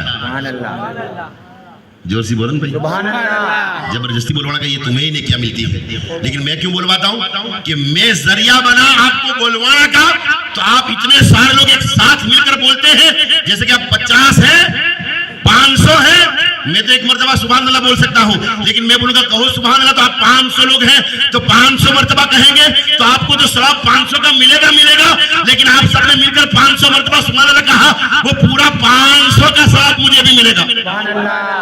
जोर से है ना, कि एक बड़ी रात की बात, वो बात भूल जाओ तो आदा नहीं, आबाद ना बोलो, एक मस्त काम की बात याद आई है। अगर हमने एक कुरान करीम रमजान में पढ़ा, हदीस मुस्तफा में सुनन अबू दाऊद में है, तिरमिजी में है कि नेकी में बरकत होती है, अगर नेकी मुंतकिल की जाए तो रब्बुल अरबाब उस नेकी को बढ़ा देता है। तो क्या हुक्म हुआ, हमने एक कुरान रमजान में पढ़ा और सारे मुसलमानों को अगर बख्श दिया तो रब्बुल अरबाब अगर 1 लाख करोड़ मुसलमान दुनिया फानी से जा चुके हैं, उन सबको ये कुरान अता फरमा देगा। पता क्या चला कि 1 लाख 1000 करोड़ कुरान करीम उन तमाम मरहूमों को आदम से लेकर हम तक, कल रात के मरहूम तक पहुंचाएंगे, तो 1 लाख 1000 करोड़ कुरान पढ़ने का सवाब हम मुझ अकेले को भी मिलेगा। कितनी बड़ी बात कीजिए, खबर है तुमको, समझ पड़ी, बहुत बड़ी बात थी यार। सुभान अल्लाह, इतने जोर से सुनाना था कि भाई वरताल भी सुनाए, इतना हक था, लेकिन तुम धीरे से बोल रहे हो, ये बहुत बड़ी बात है, क्योंकि सवाब जैसे कि दिया होता है, एक लौ दूसरी लौ से मिला जाए, तो एक दिए से 1000 दिए भी जलाए जाए तो इस दिए से रोशनी कम होगी नहीं होगी, ये सवाब ऐसा है।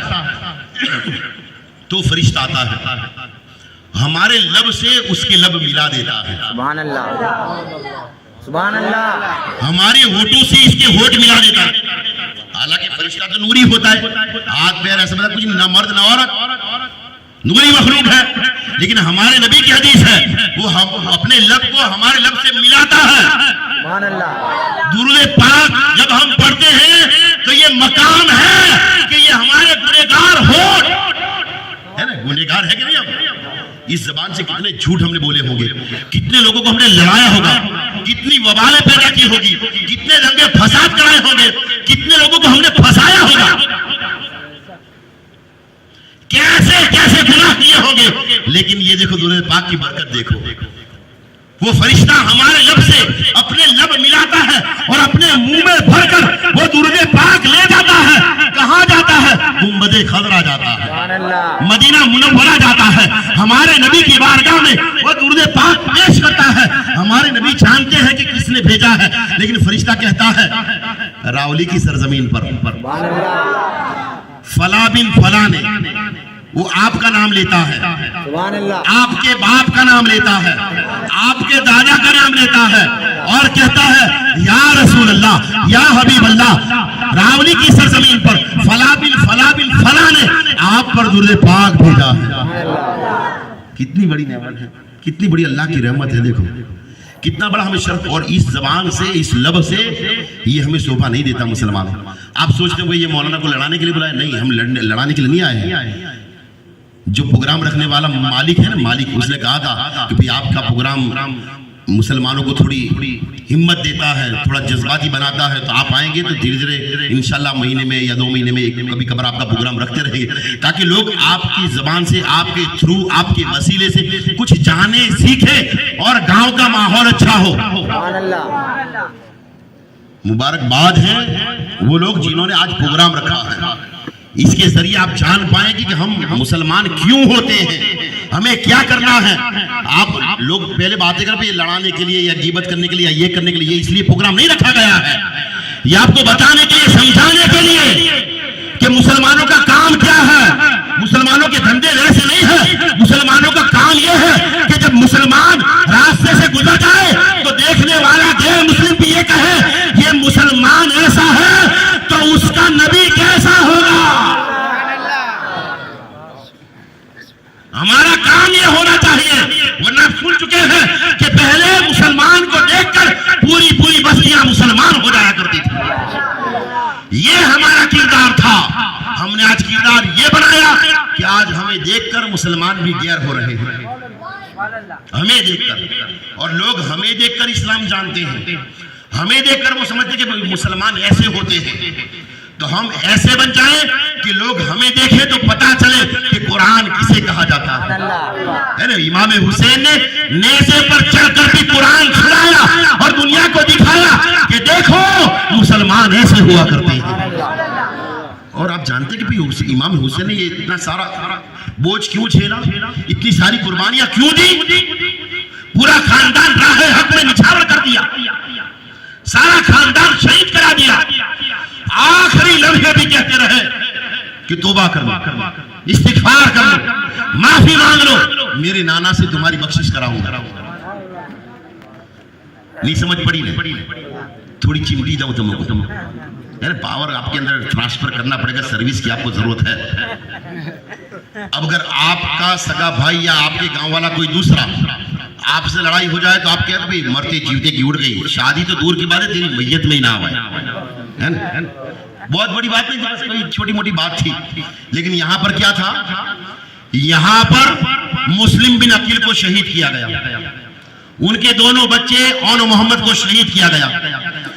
करबला में हजरत कासिम की जवानी लूट ली गई। अली अकबर जब घोड़े पर सवार हुए तो शहर वालों कहने लगी, ए मेरे भतीजे मुझे देखकर मैं हमारे नाना मोहम्मद सल्लल्लाहु अलैहि वसल्लम को याद कर लिया करती थी, आप भी शहीद हो जाओगे तो हम नाना की याद कैसे बनाएंगे। हम शक्ले नबी अकबर। वो नौजवान 17-18 साल की उम्र घोड़े पर सवार है, सामने मौत का फरिश्ता इंतजार में है, कब शहीद करूं। अपने हाथों से सजाया, सवारा, तैयार किया और घोड़े पर सवार कर कहा जा तू अल्लाह की राह में फिदा होने जा रहा दीन इस्लाम के लिए। आज अगर कोई हमला हो जाए हमारी मस्जिदों पर, हमारा कौन हाजिर होता है? भाई एक मीनार तोड़कर चले जाएंगे, क्या फर्क पड़ेगा? यही सोच रहे हो। यहाँ पर इस्लाम का सर नहीं झुकने दिया। अली अकबर को भी घोड़े पर सवार किया, 17-18 साल का शहीद हो गया। अब्बास नंबरदार दोनों हाथ काटे गए, सर कलम कर लिया गया। फिर क्या हुआ? एक के बाद एक, एक के बाद एक, एक के बाद एक, हर एक को अपनी आंखों के सामने शहीद होते देखा। हर एक की लाशें लेकर आए। कैसे लाशें, कैसे जिस्म, कैसी मैयतें, बगैर सर की। सुनाए ना कि नई बात है, नवा है, सुनते हैं लेकिन आप जान नहीं पाते, उसके अंदर आप तहकीक नहीं करते, उसको समझते नहीं है। जब शहीद कर दिया जाता करबला के मैदान में मुसलमान को, तो उसका सर कलम करके वापस ले जाते यजीद, क्यों यजीद के सामने रखकर उससे इनाम लेना था ना। अकेला धड़ लेकर आते थे, अकेला धड़। इमाम हुसैन लेकर आते, उनकी बीवी उनके बच्चे ये देखकर बहुत रोते, बहुत आफिका करते, लेकिन बार बार मैयतें खेलने में आती है, लेकिन दूसरी बीवियां, दूसरे बच्चे, दूसरी औलादें ये नहीं कहती कि नहीं तुम रुक जाओ। उनका अंजाम नहीं देखा, उनको कैसे कत्ल किया, कैसा सर काट लिया गया, धड़ के आया सर वहीं पर वो लोग ले गए, कैसा तड़पा तड़पा कर भूखा प्यासा मारा गया। नहीं, बल्कि कहते, क्या कहते, फूफी आई, बहन आई, ज़ैनब आई, कहा कि मेरा बच्चा भी मैदान करबला में जाना चाहता। अपने भाई पर बेटे को लाई तो कहा नहीं, इन्हें शहीद नहीं कि मेरे भाई की अमानत है, मेरे भाई की अमानत। भाई भाई की मोहब्बत देखो। सालों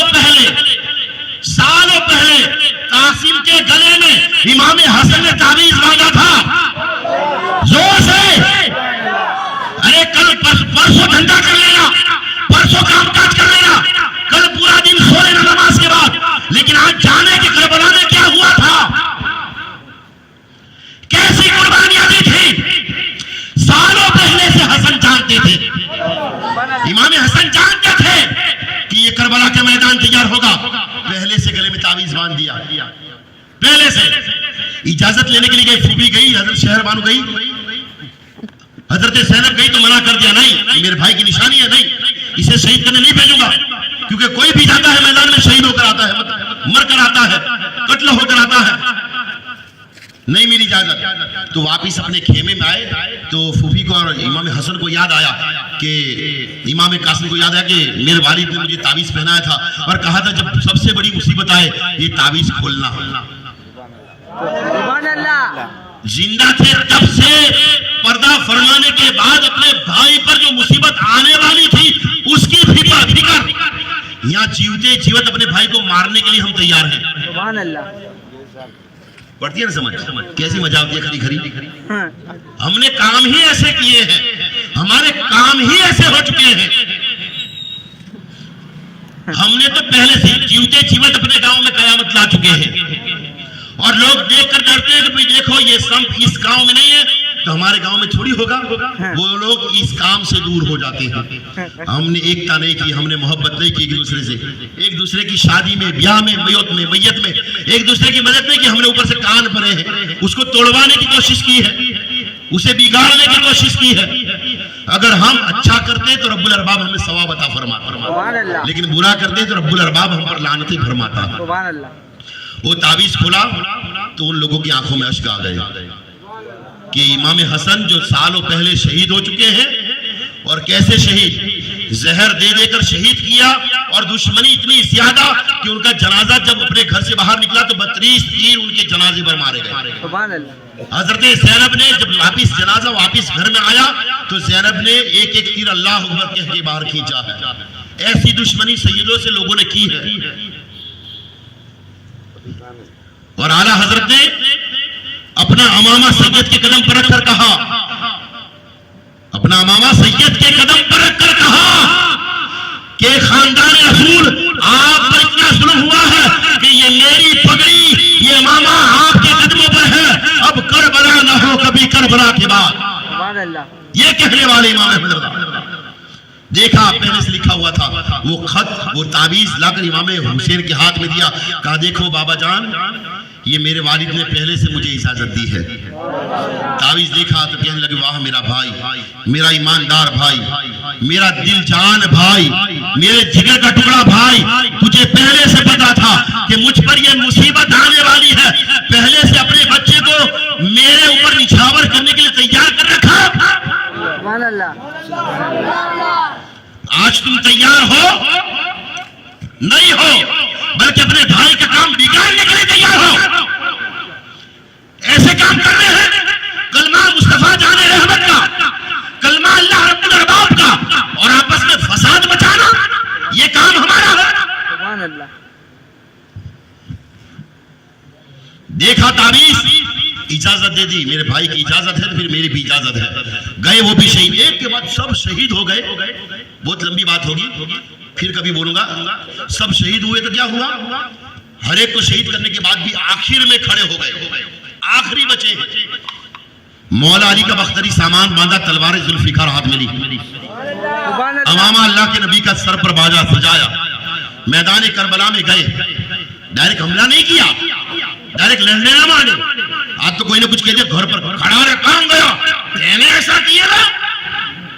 डॉन तो आज है, ताकतवर तो आज है। निसामी से जो कभी 10 जने निकला भी आप इसके घर में बैठेगा। ऐसे काम हमारा। लेकिन कोई एक जरा सी बात कहते, हमें भरोसा नहीं करना चाहिए किसी बात का। हमें पहले तहकीक करनी पड़ेगी, भाई तूने कहा कि नहीं। अगर कहा है तो तौबा कर ले और मुझसे मुसाफा कर ले, और नहीं कहा तो मैं उसके टाटियां तोड़ता हूँ जिसने गीबत करी है। उसे भी जाकर टाटियां नहीं तोड़े, तो खाली मजाक था। उसे कहना भी ये काम तेरे हैं, तो मुसलमान है, ऐसा मुसलमान है। कुरान में आया है, हदीस मुस्तफा में आया है, अल्लाह रब्बुल अरबाब फरमाता है, अगर तुम जालिम हो गए तुम्हें हटा दिया जाएगा और उन लोगों को लाकर रख दिया जाएगा, और तुम्हारी जबान से अज़ानें निकाल दी जाएगी और गैरों को ईमान दिया जाएगा। मेरी मस्जिदों में वो अज़ानें देंगे, तुम्हारी जरूरत नहीं है। ये रब ने कहा है, कह देना कि तुम मुसलमान अगर बनना नहीं चाहता तो निकल जा, तेरी जरूरत नहीं। ये काम मुसलमानों के नहीं हो सकते। मुसलमानों का काम आपस में मिलाना है, झगड़वाना नहीं, लड़ाना नहीं, बुराई करना नहीं। आज तो हम मेड़ा भी मार देते हैं। मेड़ा भी हम क्यों मारे? देखो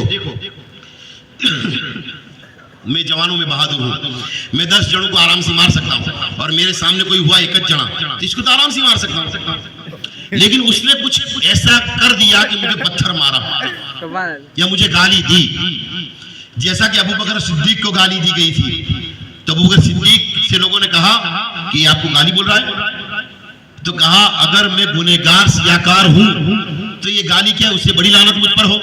और अगर मैं नेक हूं, अल्लाह की बारगाह अगर मैं कबूल हूं, तो अल्लाह जो इसका फैसला करेगा। मौला अली जब उस पहलवान के ऊपर चढ़ गए, गर्दन काटने ही वाले थे कि उसने गाली दे दी मौला अली को, उतर गए, तलवार हटा ली, एक तरफ निकल गए। वो पड़े पड़े सोचने लगा कि मौका था अली के हाथ में, मुझे मारा नहीं। खड़ा हुआ और कहा, अली तेरे पास तो मौका था, मेरी गर्दन काट देता, क्यों छोड़ दिया? कहा मैं अल्लाह की रिजा के लिए तुझसे दुश्मनी कर रहा था, अल्लाह की मर्जी के लिए जिहाद कर रहा था। तूने गाली दी, और अगर मैं तुझे मार दूं तो कोई ये ना कहे कि अली को गाली दी तो अली ने बदला लिया, ये ना कहे कि अली को गाली दी इसलिए बदला लिया। नहीं नहीं, मैंने तुझे छोड़ दिया। ये अखलाक, ये कैरेक्टर, ये खानदान, खानदान किसे कहते हैं हम जानते हैं ना भाई, खानदान किसे कहते हैं। ये खानदान, ये हलाल औलादे, ये नेक साले बंदे ये बताते हैं। जब ये देखा तो बड़े बड़े काफिर था, वो कहता है आपकी बात मेरे दिल पर असर कर गई, अब मैं भी आपके नबी का कलमा पढ़ना चाहता हूं। ये किरदार बताएं, ये अखलाक बताएं। देखो काम ये हुआ। फिर क्या हुआ, इमाम हुसैन यही देख रहे, यही कर, इतने सारे कत्ल किए, इतने सारे मर्डर किए, इतने सारे लोगों को शहीद किया, फिर भी क्या कहते, डायरेक्ट झगड़ने नहीं लगे। मैदान करबला में खड़े हो गए और खड़े होकर कहा, ए लोगों, या अय्युहल्लज़ीना आमनू, ये मेरे नबी का कलमा पढ़ने वालों, इतने सारे शहीद कर दिए, तुम्हारा कोई भाई मार डाले, कोई भतीजा मार डाले, तुम पकड़े नहीं रहोगे, सबर नहीं होगा तुमसे। यहां पर सारा खानदान शहीद कर दिया गया है। अकेले इमाम बाकर और इमाम ज़ैनुल आबिदीन दोनों ही साहबजादे बचे हैं, सबको शहीद कर दिया गया है। इतने सारे शोहदा सामने हैं, फिर भी कहते हैं अगर तौबा कर लो तो मेरे रब से तुम्हारी बख्शिश करा दूं। तुम माफ कर सकते हो? नहीं कर सकते। तुम तो लड़ने का ढूंढोगे बहाना ऊपर से कि कदे वाक में आवे, 5 बरस ही ढूंढेला, 10 बरस ही ढूंढेला, अभी एक घाट में आया है। तुम मौका नहीं छोड़ोगे। यहां पर मौका था, महल था, वो इमाम हुसैन की तलवार थी, सबको खत्म कर देती। खुलती थी बंद होती थी, खुलती थी बंद होती थी असगर की मुट्ठियां, लगता है 6 माह के अली को भी तलवार चाहिए। है ना, ये सुजाद है, ये खानदान वो है। इमाम हुसैन और अब्बास अलमबरदार की हाइट और साइज का आलम ये था, जब वो घोड़े पर सवार होते थे तो उनके भीचड़ जमीन पर अड़ते थे, इतनी हाइट वाले थे।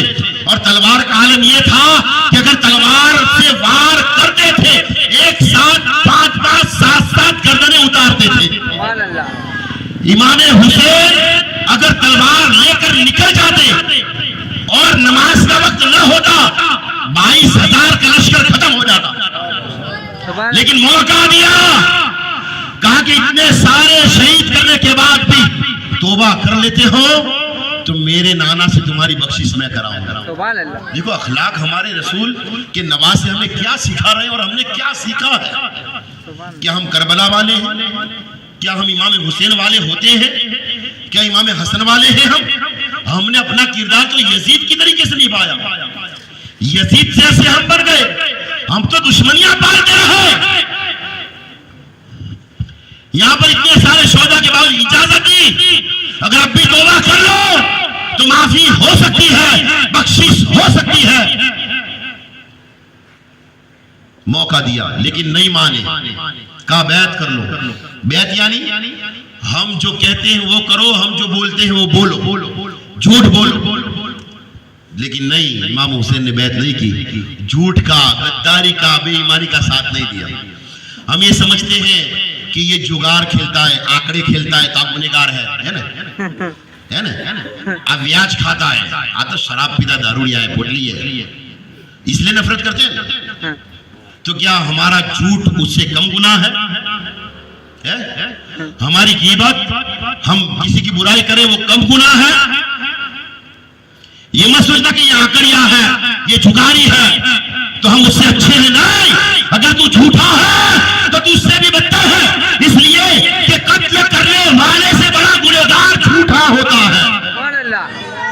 कत्ल से भी बड़ा गुनाह झूठ है, इसलिए कि उसने तो एक जने को मार दिया, काट दिया, लेकिन तेरे झूठ से पूरी बस्तियां लड़ पड़ती हैं, पूरी बस्ती में बवाल पैदा होता है, सारे खानदान लड़ने लगते हैं। ये काम होता है, झूठ का बवाल बहुत बड़ा है। ये जबान दुरूद पाक पढ़ने के लिए दी गई है। ये जबान आपस में एक दूसरे से मोहब्बत और सलाम करने के लिए दी गई है। सलाम करो, हमारे नबी ने तो एक दूसरे पर सलाम करने का हुक्म दिया है, और जाप ने मारने का ऑर्डर नहीं दिया।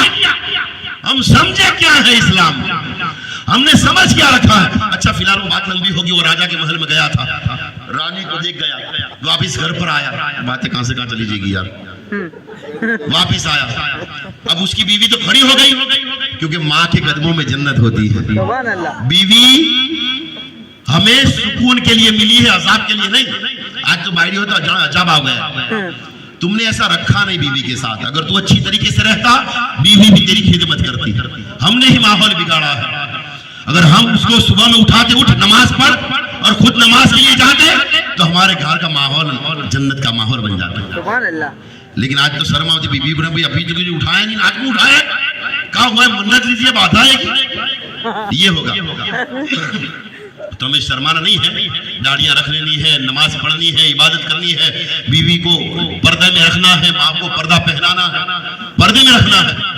बुरखा नहीं है तो कोई बात नहीं, बुरखा हम पर फर्ज नहीं है, पर्दा फर्ज किया गया है। वाकई आस्तीन के कपड़े पहनो, वो दुपट्टा पूरा चेहरे पर लपेट कर चलो, पूरी आस्तीन के कपड़े पहनो, ये भी पर्दा है। बुरखा फर्ज नहीं है, पर्दा फर्ज है। पर्दा फर्ज है, बुरखा नहीं। अगर काला नहीं पहनना है तो अपने घर में जो पहनती है वो पहन, लेकिन आखिरी आस्तीन का पहन, चेहरा ढक कर चल, ये हुक्म है। तो घर पर आया तो उसकी बीवी खड़ी हो गई, ये बीमार देखा, तब घर उसको सुला दिया और काम करने लगी। ये आखिरी बात है, इंशाल्लाह उसके बाद खत्म कर दे, फिर कभी मौका मिलेगा तो बयान को ये आखिरी किस्सा बता दूं। तो वो ये हाल हुआ कि वहां पर जाने लगा, वो औरत चलने लगी नौकरी करने के लिए। अब वो गई, एक दिन, 2 दिन, 1 हफ्ता हो गया, उसका धड़ी सुखाता जाता लगा, बीमार पर बीमार, बीमार पर बीमार, उठा ना। तो उसकी बीवी का दिल गमगीन हो गया। ये मोहब्बत है ना भाई मियाँ बीवी की। अभी तो गम्मे का भी लड़ा है, पर धड़ी का एक्सीडेंट हो जाए तो बीवी घबरा जाए, क्या हुआ। अगर बीवी गिर जाए तो धनी भी घबरा जाता है, लेकिन वो मोहब्बत एक दूसरे के साथ जाहिर नहीं करते। यही तो मुश्किल है। हमारे नबी ने कहा कि अपनी बीवियों के साथ अच्छा सलूक करो। कहो भाई सुभान अल्लाह, है ना, ये हुक्म है। अच्छा सलूक करो उनके साथ, मोहब्बत के साथ बातचीत करो, अपनी फीलिंग शेयर करो, अपनी बातें कहो, उन्हें पूछो, उन्हें पूछ कर जाओ। आज तक बीवी को भाई को पूछने जाना कहेगा, ये नहीं, ये सुन्नत मुस्तफा है। हमारे नबी को कोई दावत देता, हमारे नबी फरमाते कि आने वाले उम्मती क्या मेरी बीवी की भी दावत है, अकेले खाने के लिए भी नहीं जाते थे। ये मोहब्बत थी। तो फिलहाल अब देखें यहाँ पर उसकी बीवी का दिल गमगीन हो गया। बस 5-10 मिनट खत्म हो जाएगी इंशाल्लाह। ये काम की बात है, काम की बात है। तो क्या हुआ, बीवी जाने उसका दिल गमगीन हो गया, अफसुदा हो गई।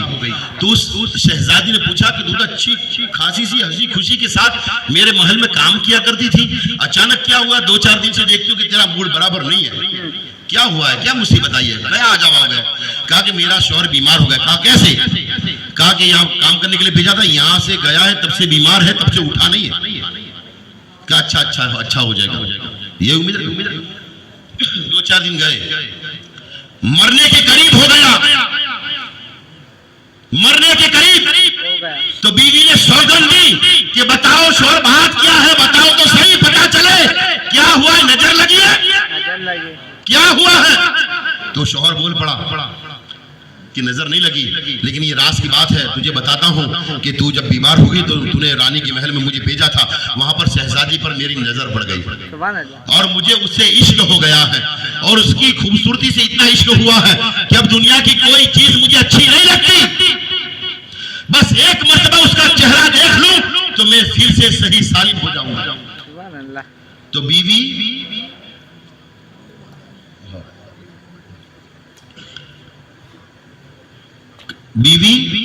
परेशान हो गई, लेकिन शौहर मरने पड़ा था, तब क्या करेंगे?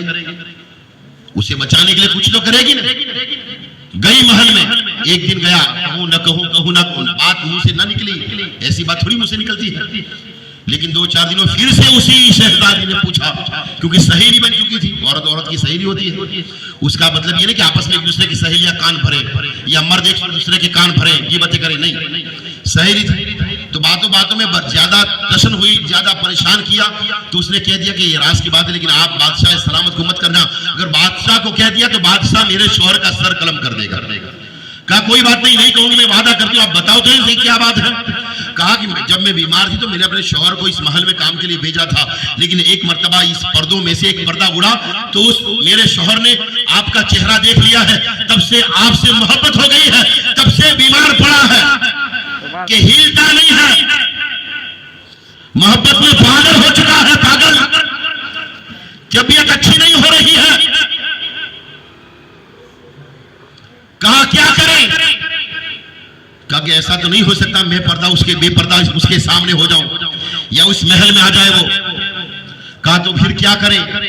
कहा कि 1 हफ्ते के बाद मिस्र शहर में मुझे जाना है, तो इस रास्ते से मैं गुजरूंगी। 1 हफ्ते के बाद अपने शौहर से कह दो कि फला पहाड़ी पर जाए और वहां पर अल्लाह की इबादत करे, विर्द करे, वजीफा करे,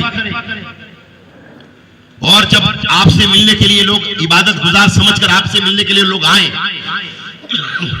तो लोगों को दुआएं देना, और कोई कुछ भी दे तो मत लेना, वापस कर देना, बस खाना खाना। औरत खुश हो गई, घर गई, अपने शौहर से कहा कि फला पहाड़ी पर चले जाओ, 1 हफ्ते के बाद रानी की सवारी, शहजादी की सवारी यहां से गुजरेगी, उस वक्त उसका दीदार कर लेना, वो अपना दीदार करा देगा। घर गई, शौहर से कहा, शौहर खुश हो गया, ना धोकर फ्रेश होकर उस पहाड़ी पर चला गया। पहाड़ी पर जाकर इबादत में मशगूल हुआ, अल्लाहू अल्लाहू, जोर से अल्लाहू अल्लाहू, सुभान अल्लाह सुभान अल्लाह, विर्द करने लगा। इर्द गिर्द के चरवाहे बस दिया, देखा कि अल्लाह का वली आया है, अल्लाह का वली आया है। आज यही है ना भाई, बेचारे अंधे हो जाते हैं, किसी को भी देखकर क्या कुछ कहने लगते हैं, लेकिन सोचा कि भाई वो नमाज पढ़ता भी है कि नहीं, हम देखे तो सही कोई हमें वो नमाज का कहता है कि नहीं। आज तो वो भी बेनमाजी, हम भी बेनमाज। हुजूर शेखुल इस्लाम वल मुस्लिमीन फरमाते हैं, एक शख्स पूछने लगा, भाई मसला पूछा था हुजूर शेख, लोग कैसे कैसे मसले पूछते हैं। उसने पूछा कि हजरत हमारा इमाम झूठ बोलता है, झूठे के पीछे नमाज होगी? तो हुजूर शेखुल इस्लाम फरमाते कि झूठों की झूठे के पीछे हो जाए। इमाम भी झूठा, आप भी झूठे, पीर भी झूठा, मुरीद भी झूठे, तो फिर हो जाएगा। पीर भी जहन्नम में, उसके मुरीद भी जहन्नम में। नमाज अफजलुल इबादा है, नमाज दीन का सुतून है। जो नमाज नहीं पढ़ता वो पीर नहीं होता। सुभान अल्लाह, खोटा लगा लगता है। जोर से सुभान अल्लाह बोलो। सुभान अल्लाह, नहीं बोलो नो जबरे भाई है ऐसा माहौल, हमने खुद ने उसे बनाया है। अगर हम उसे तलकीन कर दे भाई पीर है तो क्या आप नमाज पढ़े, हम खुद कहें भाई नमाज पढ़ो। यहाँ पर वो पहुंच गए अल्लाह, लोग उसे वली समझने लगे। तावीज़ जोरे, दुआएं, न जाने क्या कुछ होने लगा। तबरुकात, सोना चांदी, हीरे जवाहरात, हदिये भर दिए, है ना। आज मुजावर मालदार हो गए और मौलवी बेचारा एक ओड़ी, नल में पानी आवे तो ही ना आवे तो ही, छत अभी पड़े अभी मौलाना मर जाए और सुधार नहीं हो। 5-10 हजार 15 हजार बस इतना पगार, उससे ज्यादा नहीं। वो चाहे घर में बीमार हो कि कोई तकलीफ हो कि सूखी रोटी खाए, जो हक अदा करने वाला है। तुम पैदा हुए, तुम्हें सतवासे का दौरा बना कर दिया, सुभान अल्लाह, सुभान अल्लाह, फातिहा दिया। पैदा हुआ, दाएं कान में अजान, बाएं कान में तकबीर पढ़ी, अजान पढ़ी, नाम रखा, बिस्मिल्लाह पढ़ाई, अकीका किया, मदरसा पढ़ाया, तालीम की, निकाह पढ़ाया, मैयत पढ़ाई। दफन करने के बाद भी बस नहीं, मौलवी साहब मैयत का भी फातिहा दो। कब्र पर भी 1.25 महीना बरसी, 5 बरसी, 10 बरसी, 50 बरसी। पैदा होने से मरने के बाद तक इमाम है, सुभान अल्लाह, लेकिन पगार नहीं, हदिया नहीं, खिदमत नहीं। हदीसें ये नहीं कहती कि फला आएगा, फला नाम नहीं लेना, भी दमू भी घोटा लगता है। इमाम के बारे में अल्लाह के नबी ने फरमाया, सुभान अल्लाह, जोर से बोलो, सुभान अल्लाह, तुम्हारे इमाम की बात है। अल्लाह के नबी फरमाया, कल तुम्हारा इमाम कहेगा, और तुम्हारे इमाम के सामने अगर किसी मुसलमान ने अपने इमाम को पीने के लिए पानी या वुज़ू के लिए पानी दिया होगा, वो भी कहेगा इमाम साहब मैंने आपको वुज़ू के लिए पानी दिया था। हदीस मुस्तफा है। सुभान अल्लाह, इमाम कहेगा मौला इसने मुझे वुज़ू का पानी दिया था, इसे भी जन्नत में दाखिल कर दे। सुभान अल्लाह, जोर से बोलो, सुभान अल्लाह, हदीस है, हदीस मुस्तफा है। जमी दल्लत, समा दल्लत पर इत्काम नकल, सारी कायनात की बातें एक तरफ हो सकती है, लेकिन रसूल अरबी का फरमान झूठा नहीं हो सकता। सुभान अल्लाह, इमाम के बारे में फजाइल हैं, बहुत सारे फजाइल हैं। उनकी खिदमत करें, उनके साथ मोहब्बत के साथ पेश आएं, उनकी हाथ बोसी करें, कदम बोसी करें, उनकी तासीम और तौकीर बतलाएं, उनकी दावतें करें। अगर आप उन्हें खिलाते भी, अगर ये 10 रुपये किसी ने दिए हैं, अगर 50 रुपये घर में, अगर कल मैंने साग भाजी या गोश्त लाकर बनाया, सुभान अल्लाह, खाना बनाया और मैंने खाया, और मेरे साथ जितने भी नमाजियों ने खाया, वो खून बनकर या गोश्त बनकर जब तक मेरे जिस्म में रहेगा, जब तक मैं नमाज पढ़ता रहूंगा, सुभान अल्लाह, इबादत करता रहूंगा, वो सारा सवाब भी खिलाने पिलाने वाले को मिलता रहेगा। सुभान अल्लाह, इतना बड़ा सवाब है। सुभान अल्लाह, यहाँ पर मुजावरों के बंगले बन गए, कब्र पर खड़े रहना बन गए, लेकिन इमाम वहाँ वो लोगों ने नवाज दिया, यही है वली, यही है वली। वैसा ही माहौल उस वक्त भी था, वैसा ही माहौल। अल्लाह का वली आया, अल्लाह का वली आया, गांव गांव से इकट्ठा लोग दूर दूर से नजर, सोने के डिगले, पैसों दिरहम दिनार, खाना ढिगला, लोग, लेकिन वो बोलता ही नहीं था। और वो चले जाते तो 100 में से 1-2 जनों का काम हो जाता, कोई मेरा काम हो गया, मेरा काम हो गया, सच्चा वली है, सच्चा वली है, दम दुकार, नाम रोशन, ये चर्चा बादशाह के दरबार में गया। सुभान अल्लाह, बादशाह के पास वजीर आकर कहने लगा फला पहाड़ी पर एक अल्लाह का वली आया है जो दुआएं करता है, दुआएं कबूल हो जाती है। सुभान अल्लाह। बादशाह ने कहा कि अल्लाह के वलियों की जियारत करना, दीदार करना तो मूसा की सुन्नत है। सुभान अल्लाह। उन वहाबड़ों से कह दो, है ना, उन चंबुड़ियों से कह दो। हमारे गांव में भी चंद सऊदी जाने आए हुए कि कोई गहड़े हुए, कोई चंबुड़ियों की बातों में आओ गए, वो सुने है ना। हमें कोई बताता नहीं, लेकिन हमें पता चल जाता है। कितने लोगों का मगज फिर जाता है कि सऊदी जाना है, कोई मक्का जाना, मदीना जाना, भाई इतने बड़े वहाबी, तो इसका मगज नहीं खींचता है बैठे बैठे कि जाना मैं तो वहां जाना है, इतने सारे नमाजी खाने कबाब नमाज पर, और वो ये ऐसा माहौल हो जाता है। तो यहां पर पता चला कि इतना बड़ा वली है, तो फिर क्या कहा कि सोने हीरे जवाहरात के थाल तैयार करो। अल मुख्तसर ये काफिला लेकर चला, इज्जत और अफजाई के साथ नारे लगाता हुआ उसकी खानका में जाने लगा। तो शहजादी आई, कहा अब्बा जान, वलियों की ज़ियारत करना तो सुन्नत है, मैं भी चाहती हूँ कि आपके साथ आऊं, है ना। मूसा अलैहिस्सलाम गए थे खिज़र अलैहिस्सलाम से मुलाकात करने के लिए वली के दरबार में। ये सुन्नत है नबियों की, जाना सुन्नत है मजार पर। ये सरकार का रोजा ऐसे ही थोड़ी बनाया गया है, ये इतना बड़ा दरबार है जिसकी वजह से पूरा रावलिया सुखी है। ये इनका करम है, इनका एहसान है, इनका फजल है। और रब्बुल अरबाब हमें हर गांव में, हर जगह पर एक अल्लाह का वली अता फरमाता है। हमारे गांव की शान भी मौजूद है। तो वैसे ही उसकी बेटी ने कहा, तो उनको भी साथ में लिया, वहां पर पहुंचे, वहां पर गए और बादशाह ने हीरे जवाहरात, याकूत, सारे इनाम इकराम, बड़े बड़े तोहफे उस इबादत गुजार आबिद के सामने ढेर लगा दिया। तो आबिद भी बेचारा नौजवान उठा, ठोकर मार दी, लात मार दी, है ना। आज भी इसी नौजवान से कोई कहे तो रात 3 बजे भी उठने की गुनाह करने के लिए जाएगा, हराम करने के लिए जाएगा,